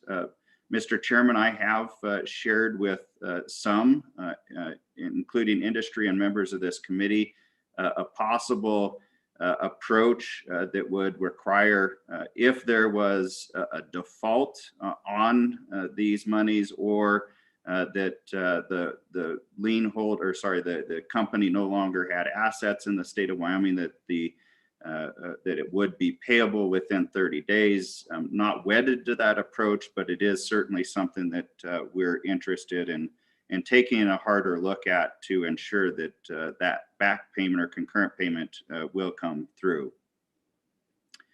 Mr. Chairman, the next point on there, point 5, is what we call the true up in statute and in our terminology. That is the county's responsibility to ensure that the monies that had been paid monthly on estimate are in fact appropriate and correct against the mill levies that were in place or that are established by the county as it goes about its normal processes. It's included on the spreadsheet as happening somewhere in December. I don't think that's likely to happen in December. It will likely happen in the year after the production happens and after a company submits its gross products report, which, as I understand it, and the Department of Revenue could correct me, is typically submitted in February of each year. So again, we do have this true up. It will be slightly different than what's expressed on the spreadsheet. So, Mr. Chairman, that really explains the spreadsheet, although I'm happy to answer questions if folks have them. But I'm going to go through just a few other points if I can quickly.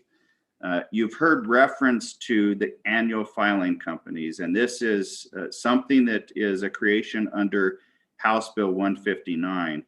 That is for companies that have less than $30,000 in severance tax in any given year.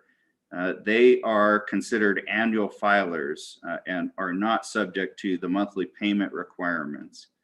As you heard expressed by the treasurers and the commissioners about this point, there's some angst because this particular provision was not followed earlier this year by the Department of Revenue.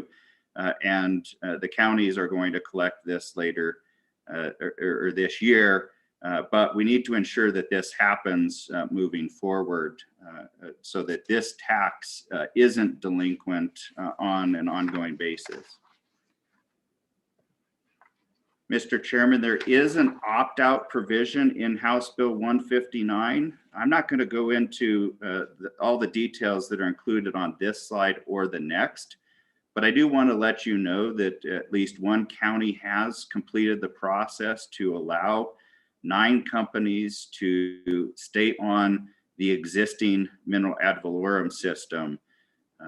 And that will go into effect later this year. They just completed that process 2 weeks ago and did follow these various points. They do have a requirement in their agreement with those companies that if they are delinquent or file for bankruptcy, that the companies will shift immediately to monthly ad valorem, and I believe there are some clawback provisions that are associated with that default if that happens for any of those companies. Other counties are considering this, but none of them have gone through the formal process as Sublette County has. Again, I'm not going to go through both of these, but I've been providing some presentations to the commissioners to provide them some cautions and some recommendations around this particular provision. Mr. Chairman, in terms of where the Appropriations Committee can help, as you know, there is a county loan provision as well as a school district loan provision. As you may remember from a few slides ago, there is a delay between when production happens, when collections happens, and when that money gets to the county. It can be as much as 4 months, as is referenced here. We're not quite certain that 16 million is enough. I'm not here to tell you exactly how much we might need quite yet. The assessors are finalizing budgets and will be able to provide me with a more firm number, but we do think that there may be some adjustment. That said, as Commissioner Novotny referenced, there are some counties that intend to forego loans and cover this transition with funding internally, so that will have some effect on that number. My intent is to get you as accurate a number as possible so that we all can ensure a proper transition here, and that counties as well as the special districts and school districts across the state don't have significant shortfalls going into the first part of next year. I will just make note that, again, these loans are guaranteed by that back payment and those concurrent payments. So it's all the more important that that money is actually flowing into the counties in order to ensure that the counties can pay off any loan or special districts can pay off any loan that they might otherwise take out. Mr. Chairman, Commissioner Novotny mentioned there is a lot of concern in counties about how do you project revenues moving forward. We've had a lot of confidence against those assessments looking back 18 months. Now we're trying to make judgments, just as you all do on a daily basis, about what our revenues might look like. Some counties do produce their own projections for mineral ad valorem and will likely continue to do so. Many don't have the capabilities, as you can imagine, to understand what commodity prices will do from day to day and how that might impact their budgets. We do, as an association, produce a revenue estimating manual for counties and on an annual basis. And certainly we will look at our ability to provide that resource to counties, but I too don't expect that, nor do I want to claim that I have the expertise to do that. So we have had conversations with legislative leadership, with the governor's office, and I do appreciate the Craig co-chairs for allowing me recently in one of their informal discussions to discuss this topic. And so we've asked them to consider how they might be able to assist us in this process and possibly do some estimating by October of 2021. I'm not here to commit them to that, and I know they're considering it. We just appreciate that they have taken up the conversation. Mr. Chairman, that's the end of the slides, and so I'm going to stop sharing my screen, but I'll stand for any questions that there may be. Questions for Jeremiah? Go ahead. Jeremiah, when you talked about the opt-out provisions being time limited, I mean, obviously, you know, the opt-out provisions, as you've got in your slide, are, you know, it's only on assets acquired after, it didn't apply to assets acquired after March, I think, 24th of 2020, the effective date of that House bill. But help me understand the effect of your concern about the time limitations on the opt-outs. I didn't quite catch that. Mr. Chairman, are you referencing to slide 9 on the presentation? Yes. And I suspect, Mr. Chairman, you're looking at the last bullet point there.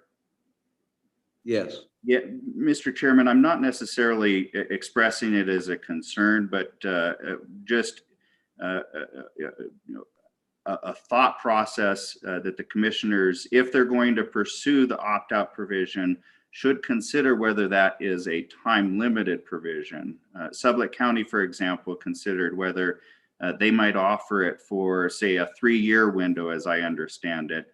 And I think some other counties may be allowing that just for an additional transition. So it's simply an idea for how counties could go about the opt-out if they wanted to pursue it. Not necessarily that I'm suggesting they have to do that. It's not a part of the statute, but I do believe it's within their powers if they wanted to pursue it that way. And that's Mr. Chairman, that's my understanding as well. There were several counties that were already negotiating back when we did these bills. There are already several counties that were negotiating with their resident mineral companies that were going to be affected by this, and they just wanted to make sure that their deals were going to be protected. So anyway, I appreciate that. I thought maybe that was there was something there I didn't appreciate, but thank you. I appreciate your clarification. Thank you, Mr. Chairman. Further questions?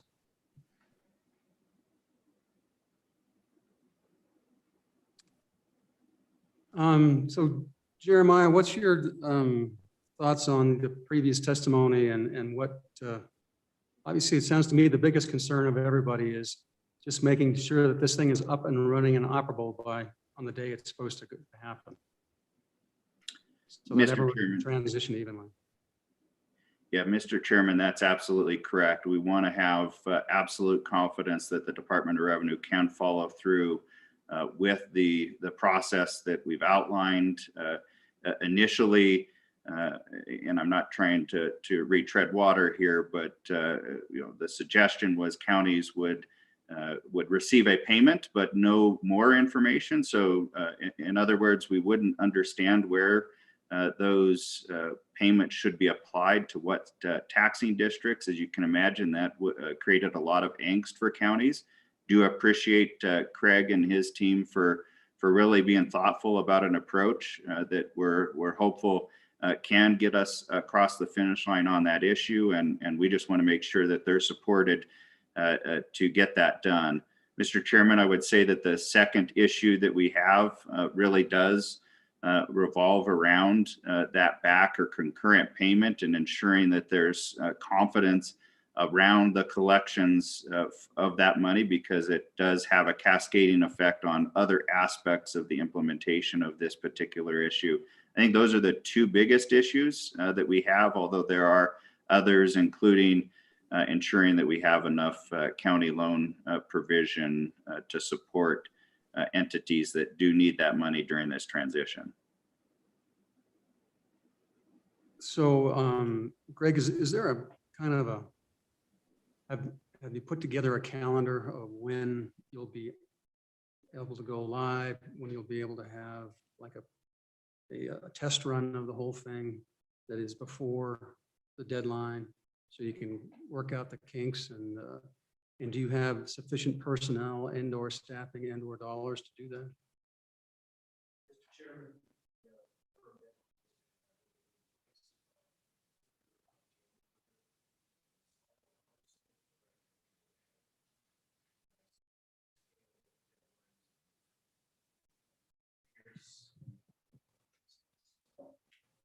Ad valorem calculation for a particular company.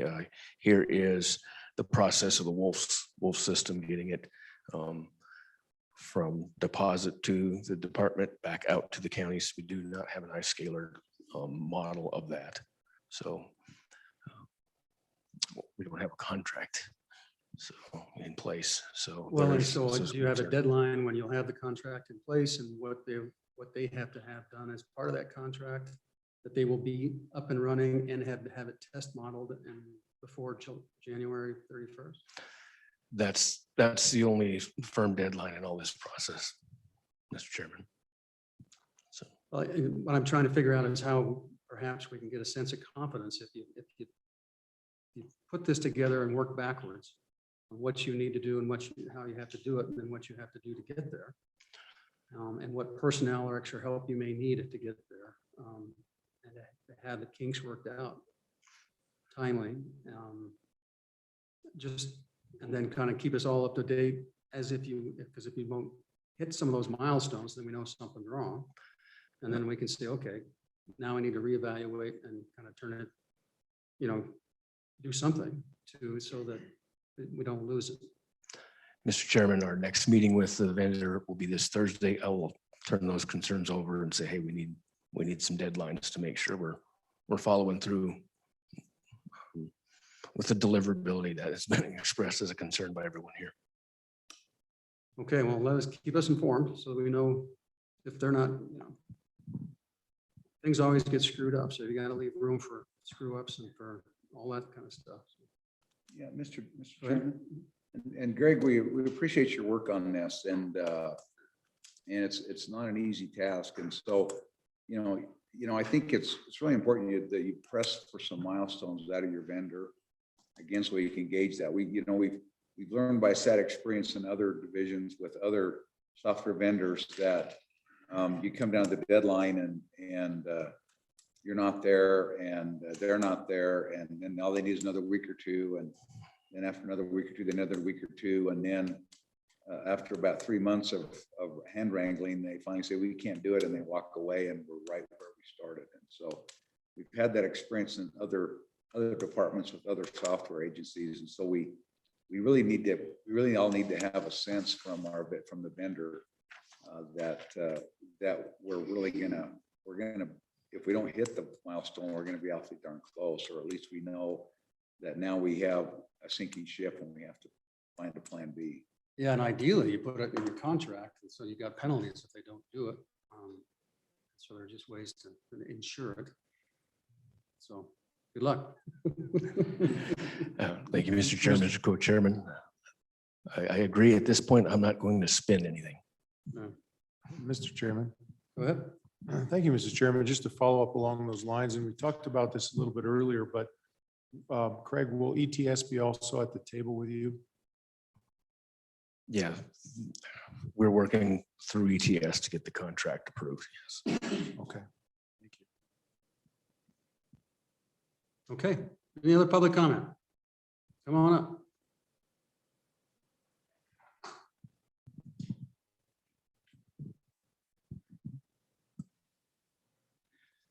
Thank you, Mr. Chairman. Jed Sicarelli, Finance Director with Laramie County School District 1.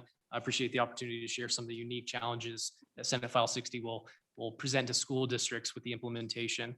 Now, Mr. Chairman, you'll recall that the Wyoming school finance system relies on a sharing of resources between the state and local school districts. And the school foundation provides that framework that compares that guaranteed level of resources with the local tax collections, primarily through ad valorem, to fund that portion of the funding model's guarantee. Now, as you know, again, that school districts are required to levy a specific number of mills, 25 at the school district level and 6 at the county level. And any even small fluctuations in the valuations produce major swings in the school foundation program resource allocations. With the implementation of Senate File 60, it can impact the flow of revenue to school districts, not only through the local tax collection side, but also through the state's 12 mil collections and also the redistribution of recapture funds to school districts as well. So drilling in just a little bit further and knowing that, Mr. Chairman, that you do need to make up some ground on the agenda, school districts' resources are accounted for really in two major categories. The first is property taxes anticipated to be collected in the current year, and then miscellaneous revenues collected from the prior year. Now, the ad valorem portion of that anticipated amount makes up about 85 to 90% of school district local resources. To put that a little bit in perspective, that ad valorem portion represents in 1920 over $640 million for the state as a whole. Now, there seem to be some major challenges that school districts will need to address. The first is going to be cash flow. The fact that the school finance system relies on anticipated ad valorem taxes to be collected creates kind of a moving target for school districts. With limited information and a great deal of assumptions, many school districts are just now passing budgets based on their best guess of what the tax collections will look like for the upcoming fiscal year.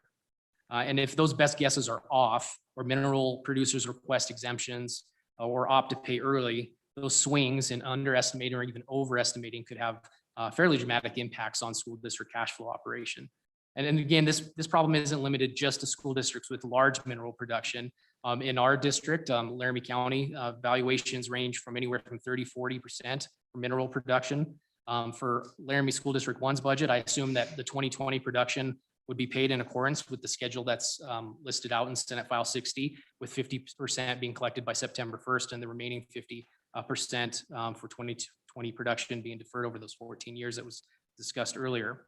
Now, 2021 production won't generate revenue until 2023 fiscal year, but 2022's production should generate revenue for the last 4 months of this upcoming fiscal year. And this is where the uncertainty really comes into play. Into Mr. Novotny and Mr. Ryman's comments earlier, this presents again a large challenge where if that best guess is off, we could be scrambling to adjust for those cash flow problems.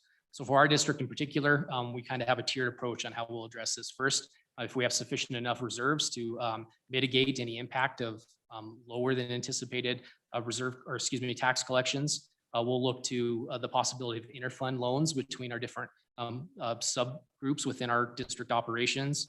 We'll also look at the possibility of lines of credit with local banks if we're way off on those estimations.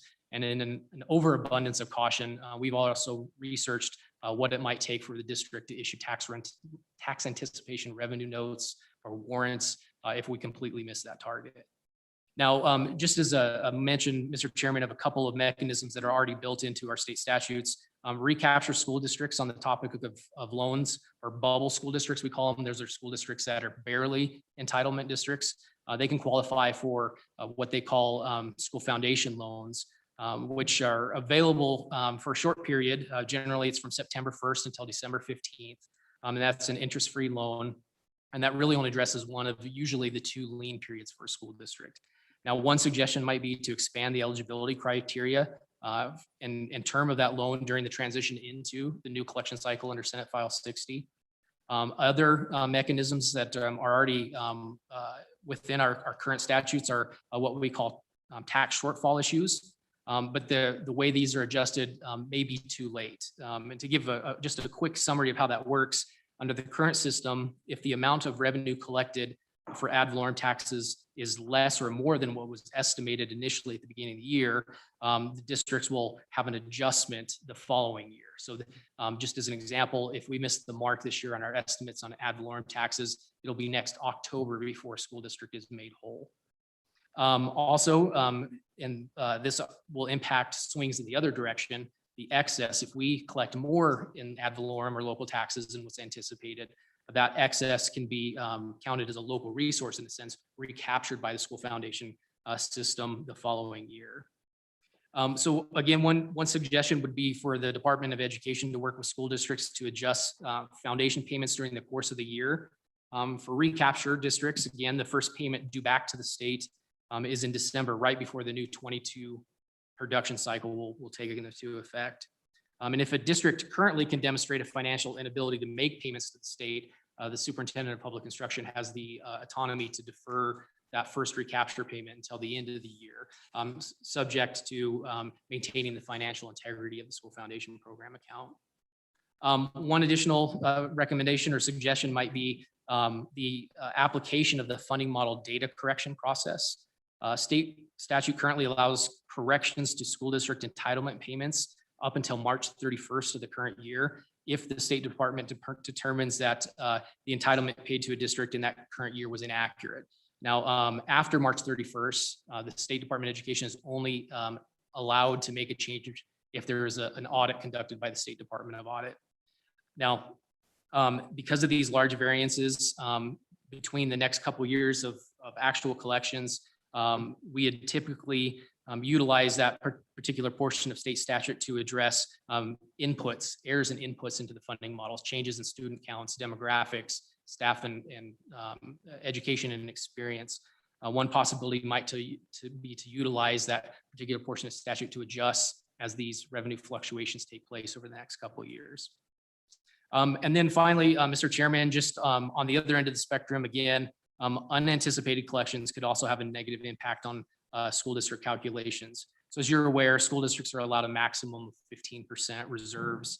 Now, if the county commissioners grant exemptions or if mineral producers opt to pay their tax liabilities early, that unanticipated revenue could cause school districts to exceed that 15%. As an interesting kind of side note, our district experienced that a similar instance this year when a large a mineral producer generated payment very near the last couple of days of the fiscal year after the county treasurer had already dispersed payments to the school districts. So this $3.6 million revenue inflow could have put the district over the 15% reserve limit had we had not had a sufficient amount of capacity to address that particular issue. So there are some areas in statute that contemplate these particular issues. Right now, the Department of Education is allowed to exempt any revenue from protested settlements from that cash reserve calculation, knowing that the system will adjust the upcoming fall and normalize that collection of taxes. Again, one suggestion might be to include those unanticipated excess collections from Senate File 60 as verified by the county treasurer. And Mr. Chairman, certainly there are other potential barriers and issues for districts with BOCES or BOSHES, recreation districts or districts that have debt service and levy for the repayment of bonded debt. But I'd be happy to address any questions the committee may have. Questions? Mr. Chairman. Go ahead. So if I understand it right, you're concerned about revenue shortfalls in 2022, for example, kind of for good reason. By 2024, don't you start collecting 8% more every year than you would otherwise collect? And the follow-on question is, with respect to such overpayments, if they push over your 15% reserves cap, I mean, is that really a problem? I mean, why would a school district necessarily care? I mean, if it has to revert money back to the state, why is that a bad thing? Because after all, school districts have this constitutional guarantee of getting their money every year. So.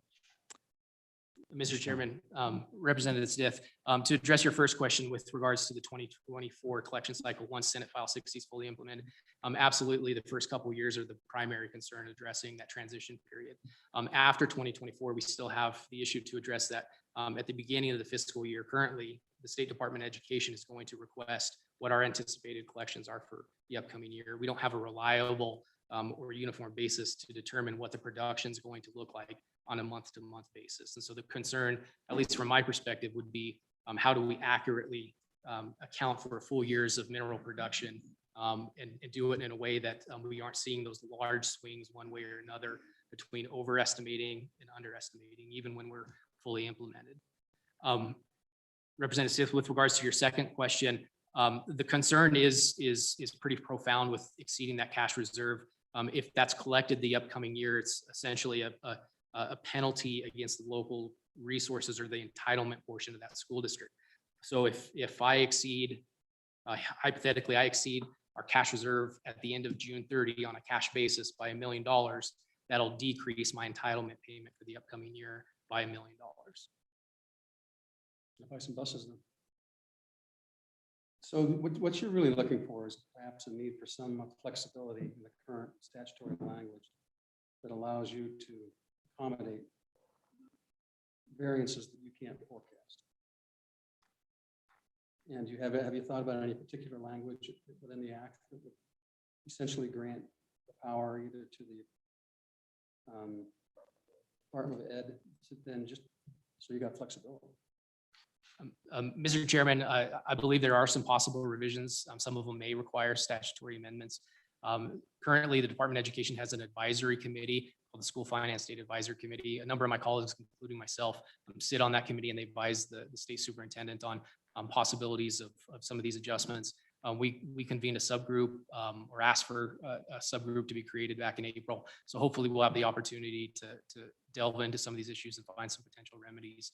I think the other piece to Mr. Novotny's point earlier is the possibility of using Craig estimates as kind of the uniform basis or some other mechanism that will make sure that you don't have 23 counties and 48 school districts having their own methodology for determining what their collection process or levels are going to be for the upcoming year. So it sounds to me like you're working on it. You're working on it through Education Committee and the board.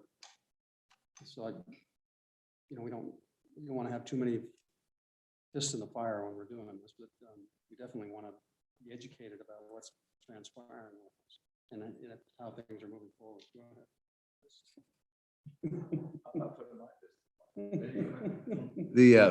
So when we talk about the uncertainty, I guess the uncertainty is that we're moving from these semi-annual payments 18 months in advance, and we're moving through this transition period. Is that the nature of the uncertainty? We haven't done it before with this monthly payment system? Mr. Chairman, Mr. Co-Chair, absolutely. I think that's the primary factor. For my district, as I mentioned earlier, only 30% of our ad valorem taxes are generated from mineral production. If you look at a Sublette or a Converse or a Campbell County, you could be even more. Right, but I mean, that part of it's never changed. I mean, the commodity, the volatility in commodity prices goes up and down. We've seen that how many times in the last 15 years? I mean, so that part of it hasn't changed. It's just, the volatility of oil and gas and coal prices will continue to be whatever they are. That's just those things we have to live with. It's just, as far as I can tell from your testimony, it's now a little bit scarier because we've got this different system we're trying to implement. My bigger concern is what happens if our software vendors don't have this ready to go by January 31st. But anyway, but I do think what you're asking for is at least in the near term to have some additional flexibility with DOE in particular. And then also, I think some of which we've already talked about is maybe providing some more flexibility with respect to reserve funds. Let's use those two as fairly easy fixes that would be of sufficient or significant benefit to making sure that it operates as smoothly as we can make it. Mr. Chairman, Mr. Co-Chair, I think to maybe summarize the concern with the current process versus the upcoming, the current process uses a look back. We know the certified value or the certified valuations from the State Board of Equalization. Certainly there's going to be things like notice of valuation changes, abatements, bankruptcies, and those type of things. Now, certainly a school recapture district would say otherwise, but up until this point, that fluctuation has been relatively minor. Since we're having to look forward and what those production values might look like in the future, we don't have that same degree of certainty when we're determining what the entitlement portion of our funding model looks like versus what the local resources side. So there's a huge level of uncertainty that impacts how much money the state will provide to a school district on a month-to-month basis. Mr. Chairman. Go ahead. If I could jump in on that, try to clarify too. I mean, so the uncertainty in the past has always just been, what percentage of the tax were we going to collect, which was always 90-some%. So when we were telling the school districts an estimate of what the revenue was going to be, it was a simple calculation of taking the certified value times the mill levy, right? And to tell them this is how much you're going to get. And now in the next fiscal year, that's what we're going to collect. So we had a high degree of certainty, and maybe we had some NOBCs, or maybe we only collected 98%. But if we had a 30% decrease in production, like from in Commerce County from 2019 to 2020, we saw that in the certified value that we were going to collect. That meant we had a year to prepare for that idea that we knew we were going to see a 30% drop, and we would budget accordingly and give estimates to the school districts in accordance with that. Under the new system, we would be experiencing that 30% drop during the fiscal year as the budgets are ongoing. And that's the uncertainty that we're talking about in terms of trying to tell a school district, what is your estimated levy? Now there is no reasonable calculation you can make. And yet we have all these statutes that assume you can make a calculation. And for people that are trying to calculate bond payments, the statute says you shall take that certified value and calculate what your bond payment. That number doesn't mean anything anymore. That's not tied to what we're going to get in the next 12 months, because what we're going to get in the next 12 months is dependent on the market variations. So, Mr. Chairman, so what if we fix it? What if we change the valuation date and change the valuation date and make the valuation based on fair market value? Just do it a year earlier. Coach, I think I'd let Ken answer that question from the assessor standpoint. Mr. Chairman, Ken Gill, Laramie County Assessor. Senator Perkins, if you could repeat that question.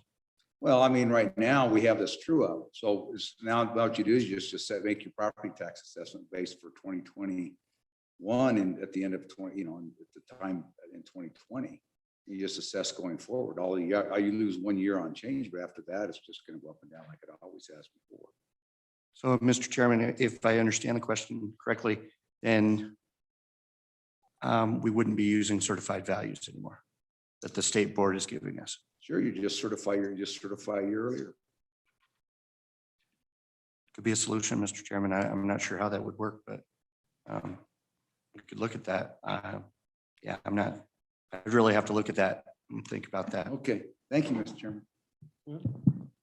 Mr. Chairman, a couple of questions, and then maybe back to the auditor, but it appears to me the problem we're trying to do is make sure that we get this money sooner than later. But maybe we don't distribute it until we know what it is a year later.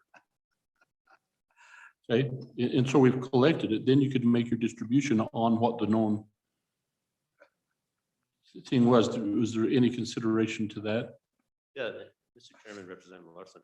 The original version of House Bill 159 that came out of Speaker Barlow's select committee, that's exactly the mechanism that was in place there. What we did was collect the tax and escrow it. We escrowed it to the point that the mill levies were set, and then we dispersed it. There was no deferral of tax in that transitionary period, though.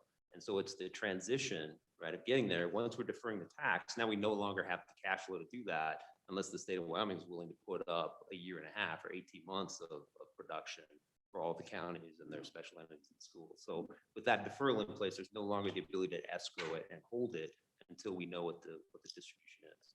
I mean, the reconciliation process, as Craig said, is a concern to the counties because, what Jed's talking about in terms of the over and the underpayments is exacerbated by the fact that we don't know really where the tax dollars go until we get the gross products report. So if you have a county where you have a field or leases that span tax districts and also span school districts, we could have spent the year collecting money and distributing them, to one school district. Then when we start doing that reconciliation in September, we're pulling back millions of dollars from one district and giving them to the other if that wasn't, appropriate in terms of where we determine the money came from and where it actually should go.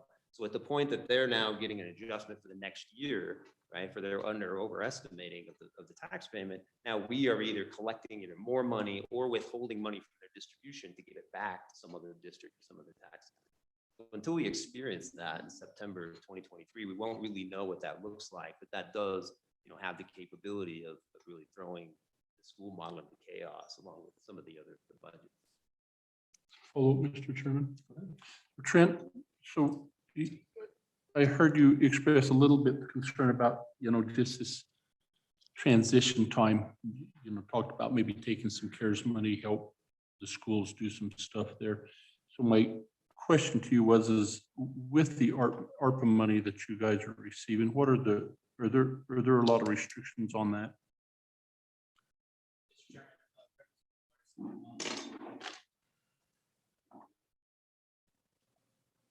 Representative Larson, the information on the use of ARP funds is still coming in. Those funds haven't been deployed to school districts as of yet. We've received the first two tranches, if you will, with ESSER 1 and ESSER 2 ARPA funds. As soon as we have additional information, we'll be required to build a fiscal spending plan within 30 days of receiving those funds. So the short answer to your question is the information is still coming. But to the comments earlier, when the committee is reviewing information on the use of CARES funds, there's generally a tie back to some type of COVID reason for the use of those funds. typically, I think in this situation, if a district has enough or sufficient enough reserves, they'll try to bridge this gap. We just don't know because of the uncertainty how big that gap is going to be. Well, I guess I asked the question because I was wondering if like for the counties and the state where you can replace some for revenue that was impacted by COVID, that you might be able to use some of those and plan ahead and maybe soften that transition a little bit with those. That was just the essence for my question. And Mr. Chairman, that's a great question. I would respond by telling you that there's similar barriers with the use of the ARPA funds and ESSER funds. In particular, all federal funding for a school district is on a reimbursement basis. Right now, our general fund will float our grants program anywhere from $2 to $4 million on a day-to-day, month-to-month basis, just as we incur those costs, request reimbursement, and bring that money back into the district. Okay, more questions for anybody? Go ahead. Ken, fire away. Thank you, Mr. Chairman. Just a few things for the assessors. Really, nothing's changing for the assessment process. We're going to locally assess properties, certify those value with State Board of Equalization, and then receive the state assessments, which are certified, and then report those amounts to the commissioners, and then assist them with the mill levy process. Keeping in mind, in 2023, when we set the mill levies in August of 2023, the first Monday, those levies will be set against money that has already been distributed, because those are the certified values. So it does get a little confusing there, but it is something in the assessor world we won't be changing at all. We may have to work with the treasurers to make sure our programming can identify those taxpayers that need to pay on a monthly basis, and we can get that programming in place. And the Department of Revenue, of course, contracts our CAMA system, and I'm sure that can be done very quickly if needed. So we will be working on that with the treasurers. But really, from the assessor standpoint, it's status quo unless you wish to change it. Okay. I did have one question for our treasurer. Okay. So we had, just thinking here, Mr. Chairman, just going back to some of our earlier discussion, we were talking about back on the about the issues with respect to particularly an energy company that sells its assets and moves out and its uncollected amount. And so what would it work if we created basically a due on transfer or due on sale clause on that tax that is uncollected but unassessed? So meaning that when they go and they transfer the assets that are used to produce, ship, or store the production upon which the tax was assessed, if that was due on the sale or transfer, those assets that were used, that would help resolve that issue, wouldn't it? Because then the buyer and seller would have to take that into consideration as a part of the exchange. Do you think that would go away to solve that problem? Go ways to solve it? Mr. Chairman, Mr. Director, yes, I believe that would be. Okay. All right. Thank you. Mr. Chairman, go ahead. So I guess maybe to the two chairmen or to these guys, what conversation are we having with the Revenue Committee, and where's at whose feet is this going to land at? It's going to land at their feet. Have you had this conversation as well? Or is that scheduled in their next meeting? Tell me kind of where that conversation's at with revenue. And or minerals. Yeah. It was discussed in revenue at their last meeting, Representative Larson, I believe. I've heard rumors that that minerals is also interested in hearing about it. So okay. We've been responsive to all the requests that we've received about where we're at in the status. Okay. Mr. Chairman. Yeah, go ahead, Jeremiah. Yeah, this is Jeremiah. Just quickly, if I could, to that question, Revenue does have this topic on their agenda for the remainder of the interim. As well, I have talked to Chairman Greer about this particular issue. And he was interested in perhaps a small working group of us offline addressing the issue. So I think there may be some follow-up on this particular aspect of the issue. You mentioned your name as well, Chairman Perkins. So I'm committed to helping you all. I've put together some language, but I need some more support. Okay, well, I'm sure you'll keep us informed, Jeremiah. Enjoy the rest of your vacation. Okay, come on up.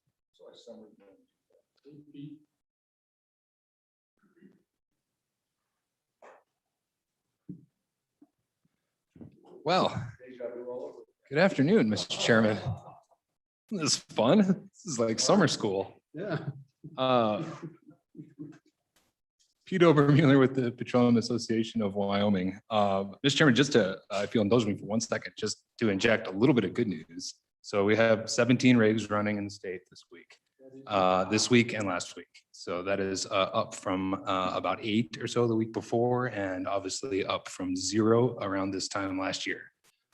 So that is, that's very good news. I'm told by many oilfield service companies and others that they're having trouble finding people, like everybody is, but that is good. That means that there are jobs available and Wyoming's resource is being produced right now. And so that is good for us.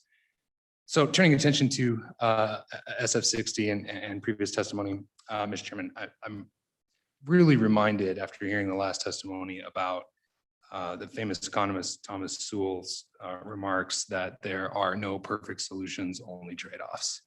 And I think that's really important because the counties really desired, and this body accepted, that the main priority in Wyoming, that the top priority policy objective should be accelerating payments over the top of the fact that now you don't know the money that's coming in and you have to budget based on uncertain economic conditions. I don't know if you all are aware, Mr. Chairman, but the thought bubbles above your heads are very visible. And they all say, welcome to our world on JAC, where we do not know the economic conditions and we set the budget for the state. That is how it works. And that's the trade-off we decided was the most important, accelerating over and above the certainty of budget, but it does show you the benefit of the previous system. Yeah, we have some bankruptcies and that has caused trouble, but you know the money that's coming in, you know what you owe the schools and the special districts and the cities and towns and all of that. Mr. Chairman, it's our belief, and Senator Perkins, that it is the super priority lien at the end of the day that does the most to solve this problem. The rest of this is just trade-offs, and that's where we are. So secondly, Mr. Chairman, and if you'll just indulge me for 1 more second, I just want to acknowledge Representative Stith, because I want everyone to make sure that they remember about this, that this whole process actually does result. There's lots to talk about there's a lack of funding and we have this gap, and it makes it sound like we're actually decreasing revenue. In point of fact, starting in 2023, it's a boon. Wyoming will get 100% of ad val every year and a Christmas bonus every December for 13 years. That's a good deal. And it's not great for my members. It's actually a pretty significant expense for us. And we're not sure whether there's the benefit that people expect, but here we are. It's where we are, and we're happy to keep working on it till we move forward. So with that in mind, Mr. Chairman, That's just to say I told you so.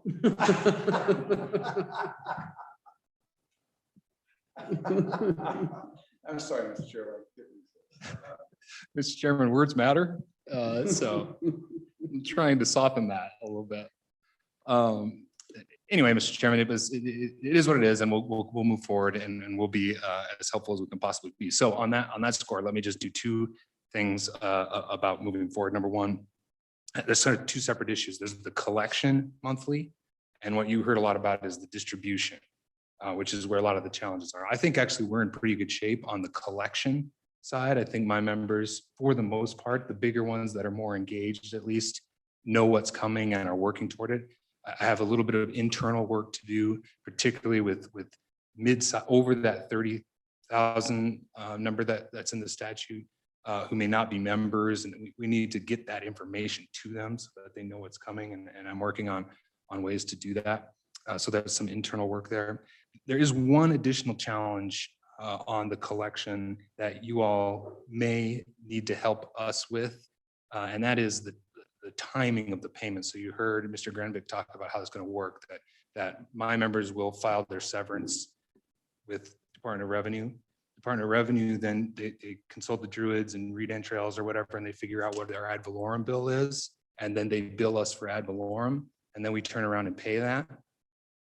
That's required to happen in 10 days right now. I don't know that that's possible. So we're still trying to work that out, and we're trying to work all of this out, frankly, internally with the Department of Revenue and with the counties, and we'll just continue to get in a room together and punch each other in the face till we figure it out. But that one may, in fact, need some statutory help, and I'm not asking for it specifically right now. I'm just putting it in your back pocket that we may ask for that a little bit later. Finally, Mr. Chairman, and this is a little bit outside of my lane, but just on the distribution side, getting back to this annual payments plus Christmas bonus. I don't want to minimize by being flippant about that there is a gap in the first year and a half and 2 years because of the timing switch. And that gap is significant for the counties and the schools. There's no doubt about that. So my belief on that is frankly that the state should back that in full and simply alleviate all of those problems by filling that gap. And then the state recovers it off of the payments later. But just fill that gap. And whatever other stuff you have to do for the schools, I don't understand all that. That's way beyond me. But that to me, because over 70% of ad valorem goes to schools, it really is a state obligation. Frankly, that's just my opinion. But it's never sat well with me that is a loan or something to the counties, because it's not, it is what it is. But so perhaps I'm out over my skis on that one. But that's the way I feel about that, Mr. Chairman. Happy to take questions. One more comment about that, Mr. I believe, and Mr. Granvik and the counties can correct me, there is a number in the bill right now available to counties on a first come, first served basis, I believe. It's just way too little. It's not gonna, it doesn't fill that gap. They can talk more about that. That's it, Mr. Chairman. Happy to take questions. So when will we know that, how big the gap is? We won't know that until 2023. Yeah, I mean, essentially, I think you heard testimony before that you have, we start collecting monthly in 2022. And yeah, I think Jeremiah probably knows that off the top of his head. There's some gap there, but we won't know it until at least the end of 2021 is when or 2022 is when we'll start to know what that is. So then, Pete, if I understand you correctly, your idea is that, as a result, we created this, that so then when we start this deferral, we just cover the cost of that deferral, and as those revenues come in, they just come into the state. Mr. Chairman, Representative Larson, that would be one way to do it. You, of course, have the authority to divert other severance taxes or whatever would be necessary, LISRA or whatever. But essentially, it's a bridge fund is what it would be, right? Okay. Any more questions for Pete? All the bubbles are empty now. Good. Thank you, Mr. Chairman. Okay, anybody else? This is good stuff. Mr. Chairman, just if I can, Craig, appreciate you sitting here and listening to this. Not that you didn't already know, but it's all new information. We're a little bit on uncharted water right here, and appreciate your efforts to try and make this work. So thank you. Can land this boat somewhere. Yeah, bring it in for a landing. Okay, any public comment? Any more public comment on the ad valorem issues? All right, seeing none. Don, where does that leave us? Well, we've got the Liquor Commission. Let's take a 5-minute break and then we'll come back.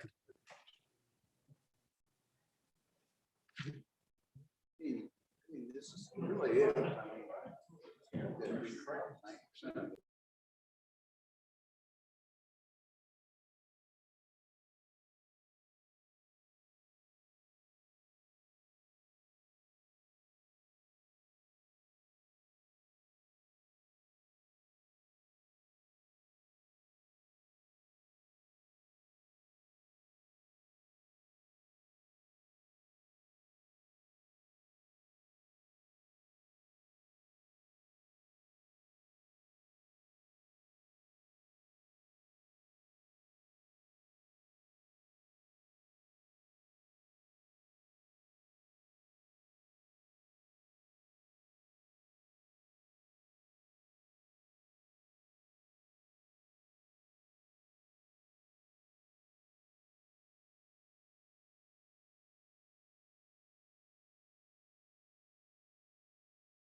Okay, Elizabeth, the floor is yours. Mr. Chairman and members of the committee. At the last meeting in June, there were several members that had some questions about the liquor division. And so I was sent on a quest to find some additional information and answers for you. And we felt it would be useful for the broader committee. So we turned it into a very short 3-page memo with about 82 pages of attachments. To begin, I just wanted to clarify, at the same time that you were meeting back in June, Management Audit Committee was also meeting, and they also tasked their staff with kind of looking into this issue, really focusing on the procurement and the timing issues. The focus for me was the budget and kind of looking at what I can access in, the state accounting system, B11s, looking at that side of the piece. I'm still under the impression that the Management Audit Committee is going to receive some information in August from its committee members or from its staffers to provide more detail on the timeline for this process. So this is just purely background, this first bit for your information. We really didn't want to hit the agencies twice that we engaged with 3 or 4 different staffers across multiple visits. Instead, I was able to coordinate with my program evaluation colleagues, and we met with the Wyoming Liquor Division and their staff members, and were able to take a tour of the facilities.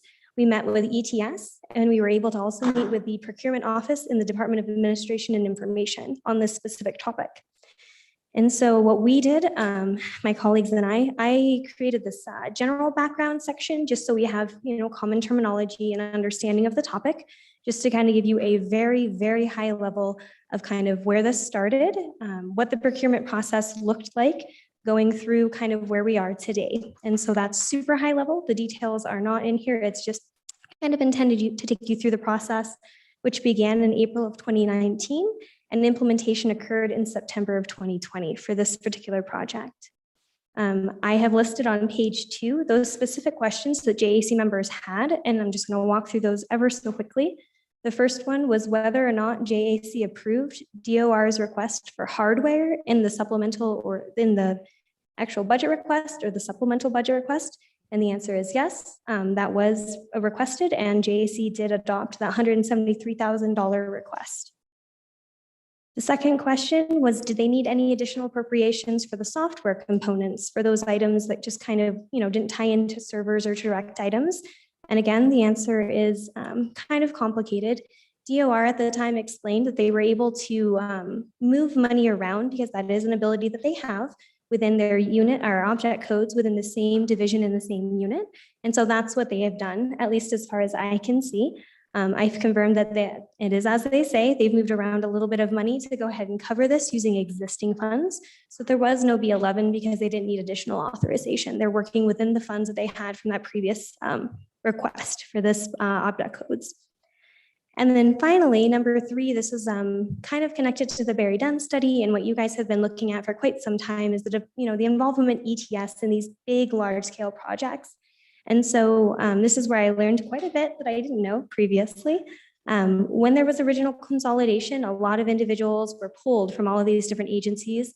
And in some instances, such as DOR, they were given some staff members back. And so in this instance, DOR had a team of 4 development staffers that were reassigned to their agency. And one of those individuals happened to be a program manager, incredibly attentive to detail and very educated in that regard. And so for quite some time, he was the one who was providing this program management to DOR for a range of projects, not just this Encompass move. But what happened is ETS, being a consolidated entity, wanted to take DOR from this individualized model and start to reintroduce them to the enterprise-wide model. And so what happened is as these 4 individuals, these team members retired or left ETS, those positions just weren't filled in the same way that they had been previously. That is not to say that DOR is not receiving any services. They are. They're receiving the enterprise-wide services and that assistance for the things that they need. However, they're not receiving the same program management assistance that they were previously in regards to this project. So to the answer of how involved ETS was, these ETS employees who were embedded in DOR helped write the business case. They helped look at the different options that were available to DOR for this program. There's a attachment B, I believe, shows you some of the options they looked at. And they also helped with the contract negotiations through when these individuals retired. This is It was interesting looking at the timeline for this project. The retirements came at an inopportune time. It was about fall of 2019 when this individual left, right at the start. And then the next year is right at the start of COVID-19. And so there's a whole slew of things that happened that drew this project out a little bit longer. But starting in the fall of 2019 is kind of when ETS's hands-on involvement through that one individual went away. And so that's the 3 questions that I was asked to look into, the 3 answers I was able to find. Are there any questions, sir? Any questions for Elizabeth? Was it fun? Yes, Chairman Nicholas. I hadn't been to the liquor warehouse. I was quite intrigued to see the amount of a single product like the size of my house. It was just a phenomenal experience to see it. And it was very eye-opening to kind of the challenges that they're having to see those in person. So yes, it was fun. Good. All right.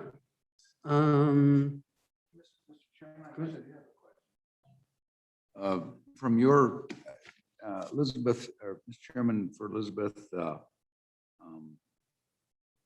based upon the analysis that you've done, does DOR need some additional contract management support in moving forward to get this thing implemented on the timelines we've been talking about? Mr. Chairman Perkins, based on the level of involvement that I saw ETS program managers had, yes, I would say that they were organizing the testing of the programs. They were talking about what deliverables would be important to consider when you're looking at contracting.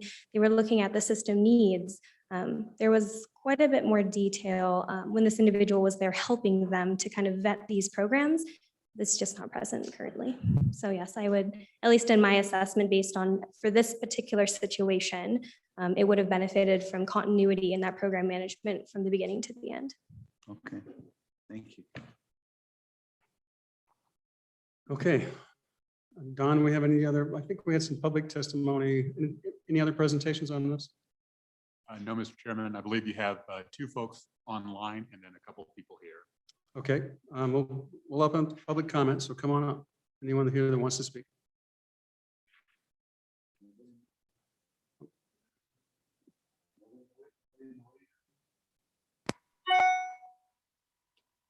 So if you give us a percentage of reliability,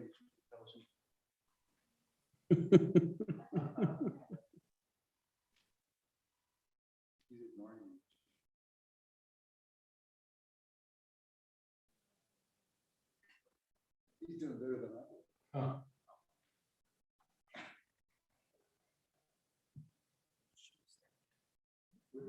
Mr. Chairman, I believe the first individual is Brad Mead or Bradford Mead. And then second, Stephen Abrams. Oh, I like that.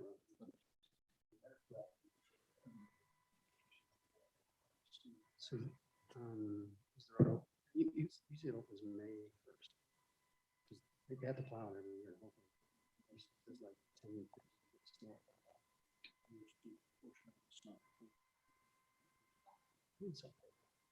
Give us just a second, Brad and Stefan. We'll be right with you. And we've got an early hot snowball. Okay, please proceed. Take your pick. First on, first in. Stefan was first on. Okay, Stefan, go ahead.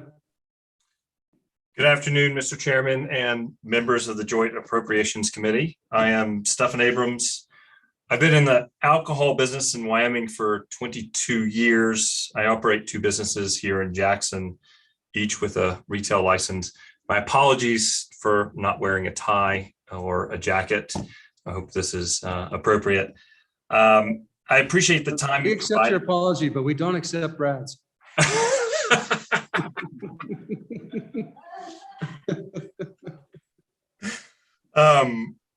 I have some feedback for the liquor division's performance the past 18 months. The problems I have experienced stem, in my opinion, from leadership. Leadership did not take ownership of problems. Leadership did not listen to us, the customers. Leadership was not prepared. Leadership tried to bury problems. Leadership disrupted a great organization, and leadership negatively impacted Wyoming businesses. I appreciate the steps Governor Gordon took last week to correct problems in leadership at the Department of Revenue and the Wyoming Liquor Division. I am excited, thrilled to see Tom Montoya as the new administrator of the Wyoming Liquor Division. I have faith that Mr. Montoya will restore the Wyoming Liquor Division to the gold standard in the alcohol industry for control states. I have confidence Mr. Montoya will bring back transparency for license holders and industry brokers with the Wyoming Liquor Division. Additionally, with Mr. Montoya as administrator, I feel the dedicated staff at the Liquor Division will have the support that they need to perform their jobs at the level which they so desire. With Mr. Montoya at the helm, we will once again be able to trust the information which comes from the Wyoming Liquor Division. After viewing last month's testimony by the Wyoming Liquor Division to the Joint Appropriations Committee, I felt several aspects of how the Wyoming Liquor Division has been operating were excluded. I've been through several program conversions over the years. Problems will always exist when converting from one program to another. You can't get around it. During the planning process, many of these conversion problems are usually identified in advance before going live with an understanding of what steps are needed and a timeline to correct the problems. Experiencing the software change at the Wyoming Liquor Division, which was launched last year, demonstrated the right, proper previous planning steps were not taken.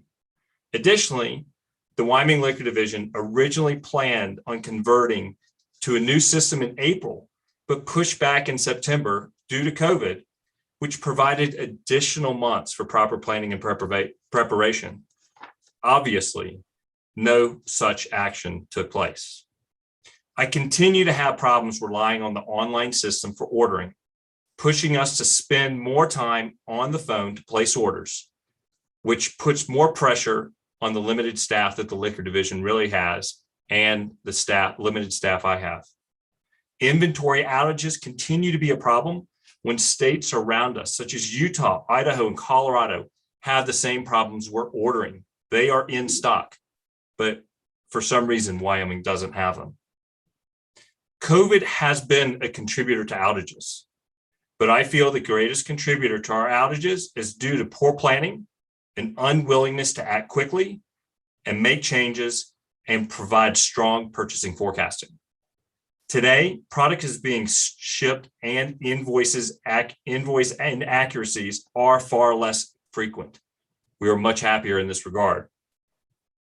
So we are not wasting as much time and money in resolving problems. And believe me, we wasted a lot of time going back and forth resolving issues. We had several invoices which were outstanding for multiple months, up to 6 months at times.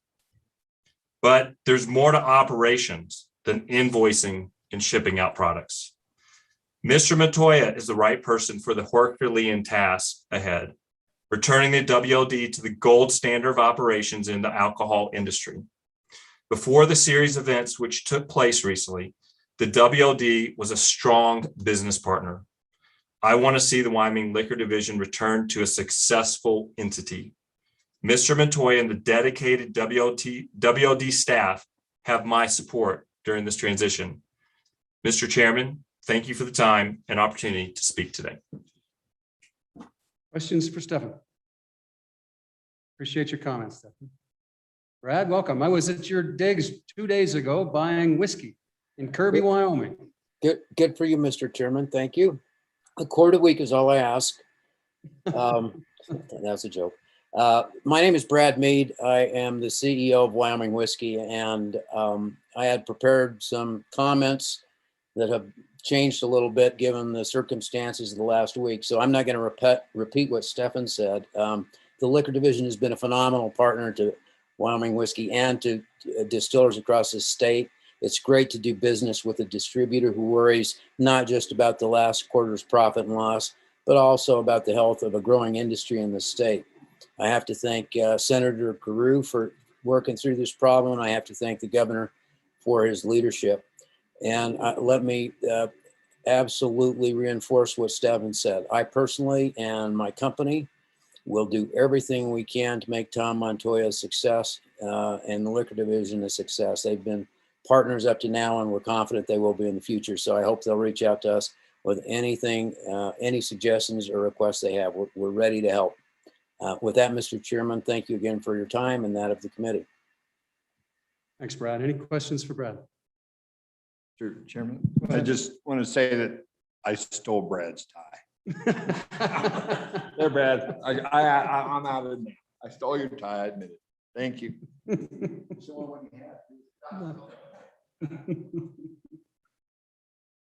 Okay, appreciate it. And hopefully we're on the right course. Let's see. And obviously, Tom's not going to be with us forever, so it's going to be important that Tom trains the right person to take over the helm of that place. All right.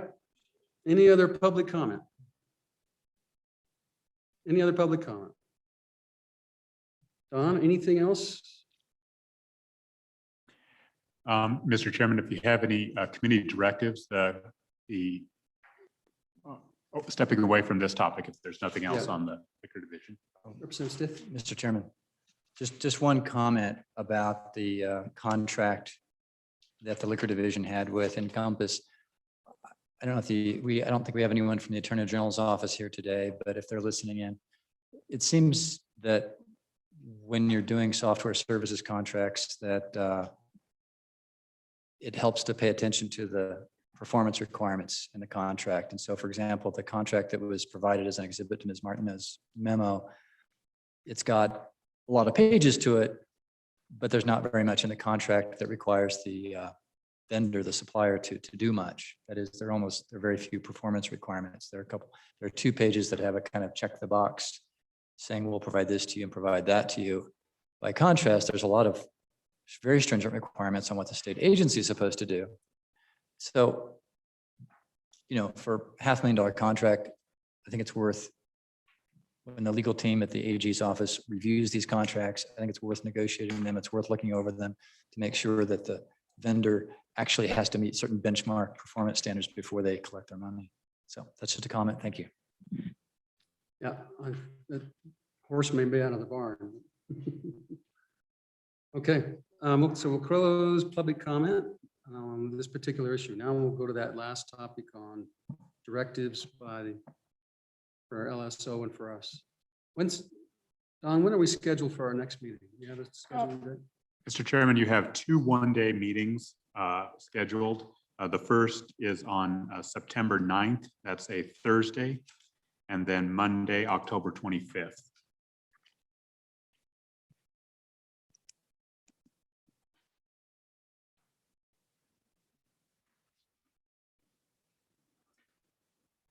So, Mr. Co-Chair, I don't have any particular directives at this moment. It may be that you and I need to get together. I made a couple notes, and if we could, take just a second, talk about these. Yes. So, a couple of things. I thought that, I don't really take any direction now, but I think, I think that when we talked about, Kevin was just wanting, we talked about the ARPA funds. I think you can start to work on the language that will need at least one, if not one section, probably subparts. Divide it up into effective immediately, probably the first.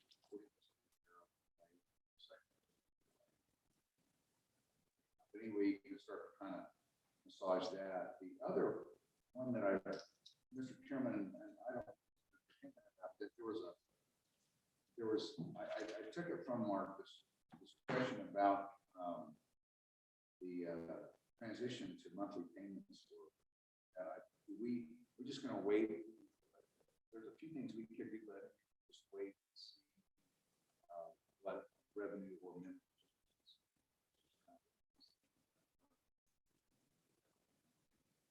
Yeah, I would concur with that. I mean, there's a couple of easy things that we can do. So because they're that easy, we don't have to do them right now. Right, I think that's, so the other thing I have right now from our things, Mr. Chairman, I wondered if it would be appropriate for us to do a couple of letters. Appropriations Committee. One would be potentially to the Attorney General and the Director of DPS to assist with to assist the Department of Revenue with tax.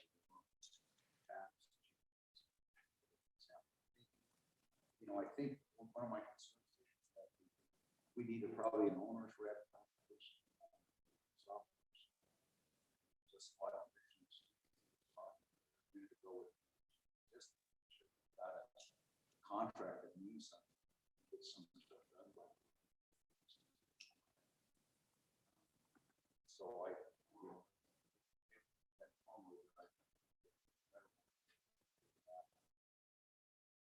So I think it's a good idea. The problem is we don't really know, we don't have enough facts to be very articulate in what we're asking for. I wonder if we ought to have LSO staff attorney contact the AG and the ETS and Department of Revenue, Greg, and sit down with them and just see what's out there and what needs to be done. So that then we could, if we need to put some meat on those bones, we could be more directed.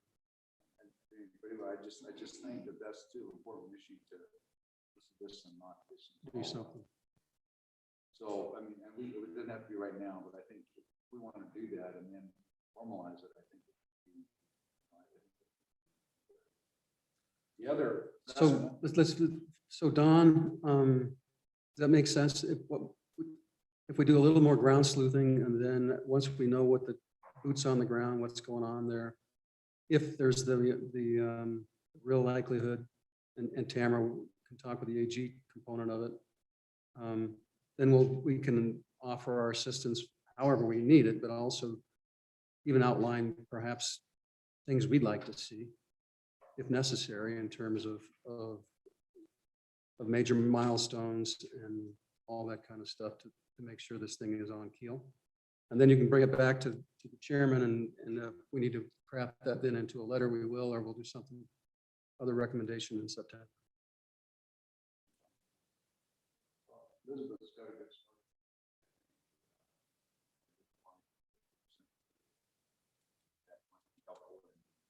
Why would be the other part of this, Mr. Co-Chair, is I don't know that there is a plan B. Yeah. This doesn't happen.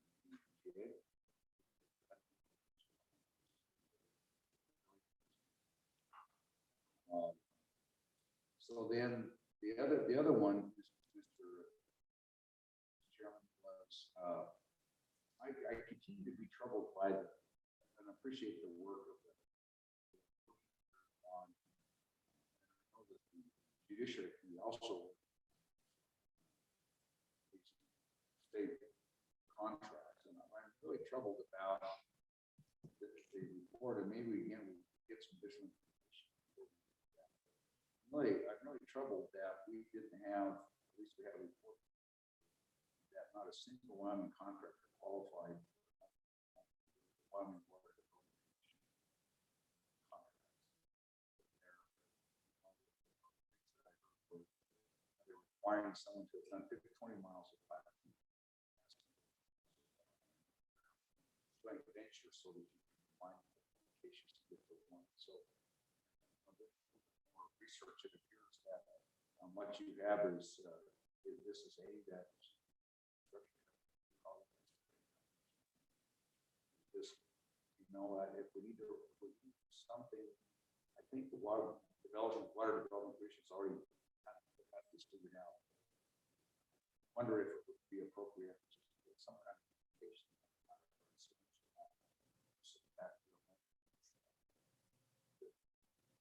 Appears that there are qualified contractors qualified to do that in Wyoming, but they're being excluded from the qualification process.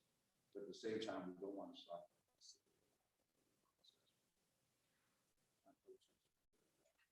Mr. Chairman. Point of clarification there, Senator. That was only one project that was pre-qualified and excluding Wyoming contractors. All the rest of them were just fine. So that was just one project. And I've asked to have more information about that particular project. I agree with you. I think the standard was set really higher than what was necessary. We really ought to have some Wyoming contractors participating in that project. So I'll take the assignment, Mr. Chairman, if you want me to follow through on that and make sure that we discuss pre-qualifications with the Water Development Commission to make sure that balance is met. And Mr. Chairman, I'll also take the assignment. The Select Water Committee meets on August 11th, and I'll modify our agenda to talk about water-related funding as a full package.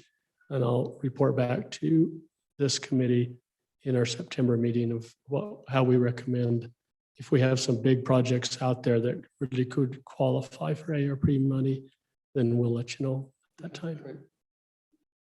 Mr. Chairman, I really appreciate that because this is the type of thing, this is the type of anecdotal evidence or anecdotal expression or information that when it comes to legislature can blow up an omnibus water bill for other construction project. And I don't think any of us wants to see that happen, but that's the kind of thing that'll blow that stuff up if we don't get it. If somebody doesn't get a handle on it. And Select Water is a great choice to do that, although sometimes I wonder if the Development Commission listens, including Select Committee on Water, but we'll see.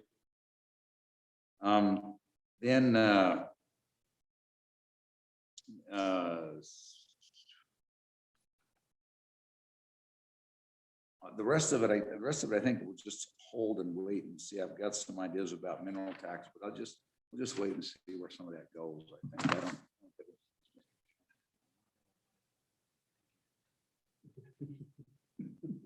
So in terms of timing, at some point, do we want to send a letter to all of the various participants in FIRA, just alerting them of the idea that we have resurrected, what was that? House Bill 50, I think, for 2014, which had them shouldering part of their obligation, just to let them know that the conversation will be presented. And the question is timing on when we do this. I think that my guess is that the smoke signals have already gone up and that they already know. I would hesitate to say that we've resurrected House Bill anything. Yeah. I think it's just that we're trying to find, we're trying to assist, the legislature is trying to assist in finding a resolution. You know, but yeah, the timing, I don't know why you wouldn't let them know sooner than later. Yeah, I think most of them already know. Mr. Chairman, if I may. I discussed it with most of the cities last year when I was working on the draft bill. I've been contacted since then by a couple. They know. Nonetheless, I still think a letter would be a good idea just to formalize that we're still moving forward with it in some capacity. Yeah, so Don, I'm thinking just a kind of a generic letter, but with a reference in it that we'll be exploring all funding mechanisms, including what their proportionate obligation. Yeah, contributions by all, about contributions by all concerned parties or something like that. So I guess my question is, do we send a letter to the FIRA members? Yeah, why not?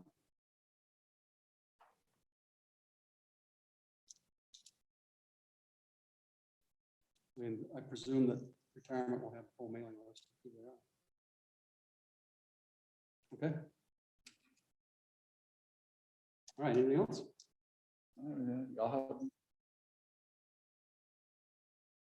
So the next thing was a jaunt out to the Liquor Commission. Mr. Co-Chair and I are going to have to beg out because we promised to go meet with the Supreme Court. But hopefully the rest of you will swing out there and have a look at it. That's about all I have for the day. I don't have anything else. Anything else from anybody? Okay.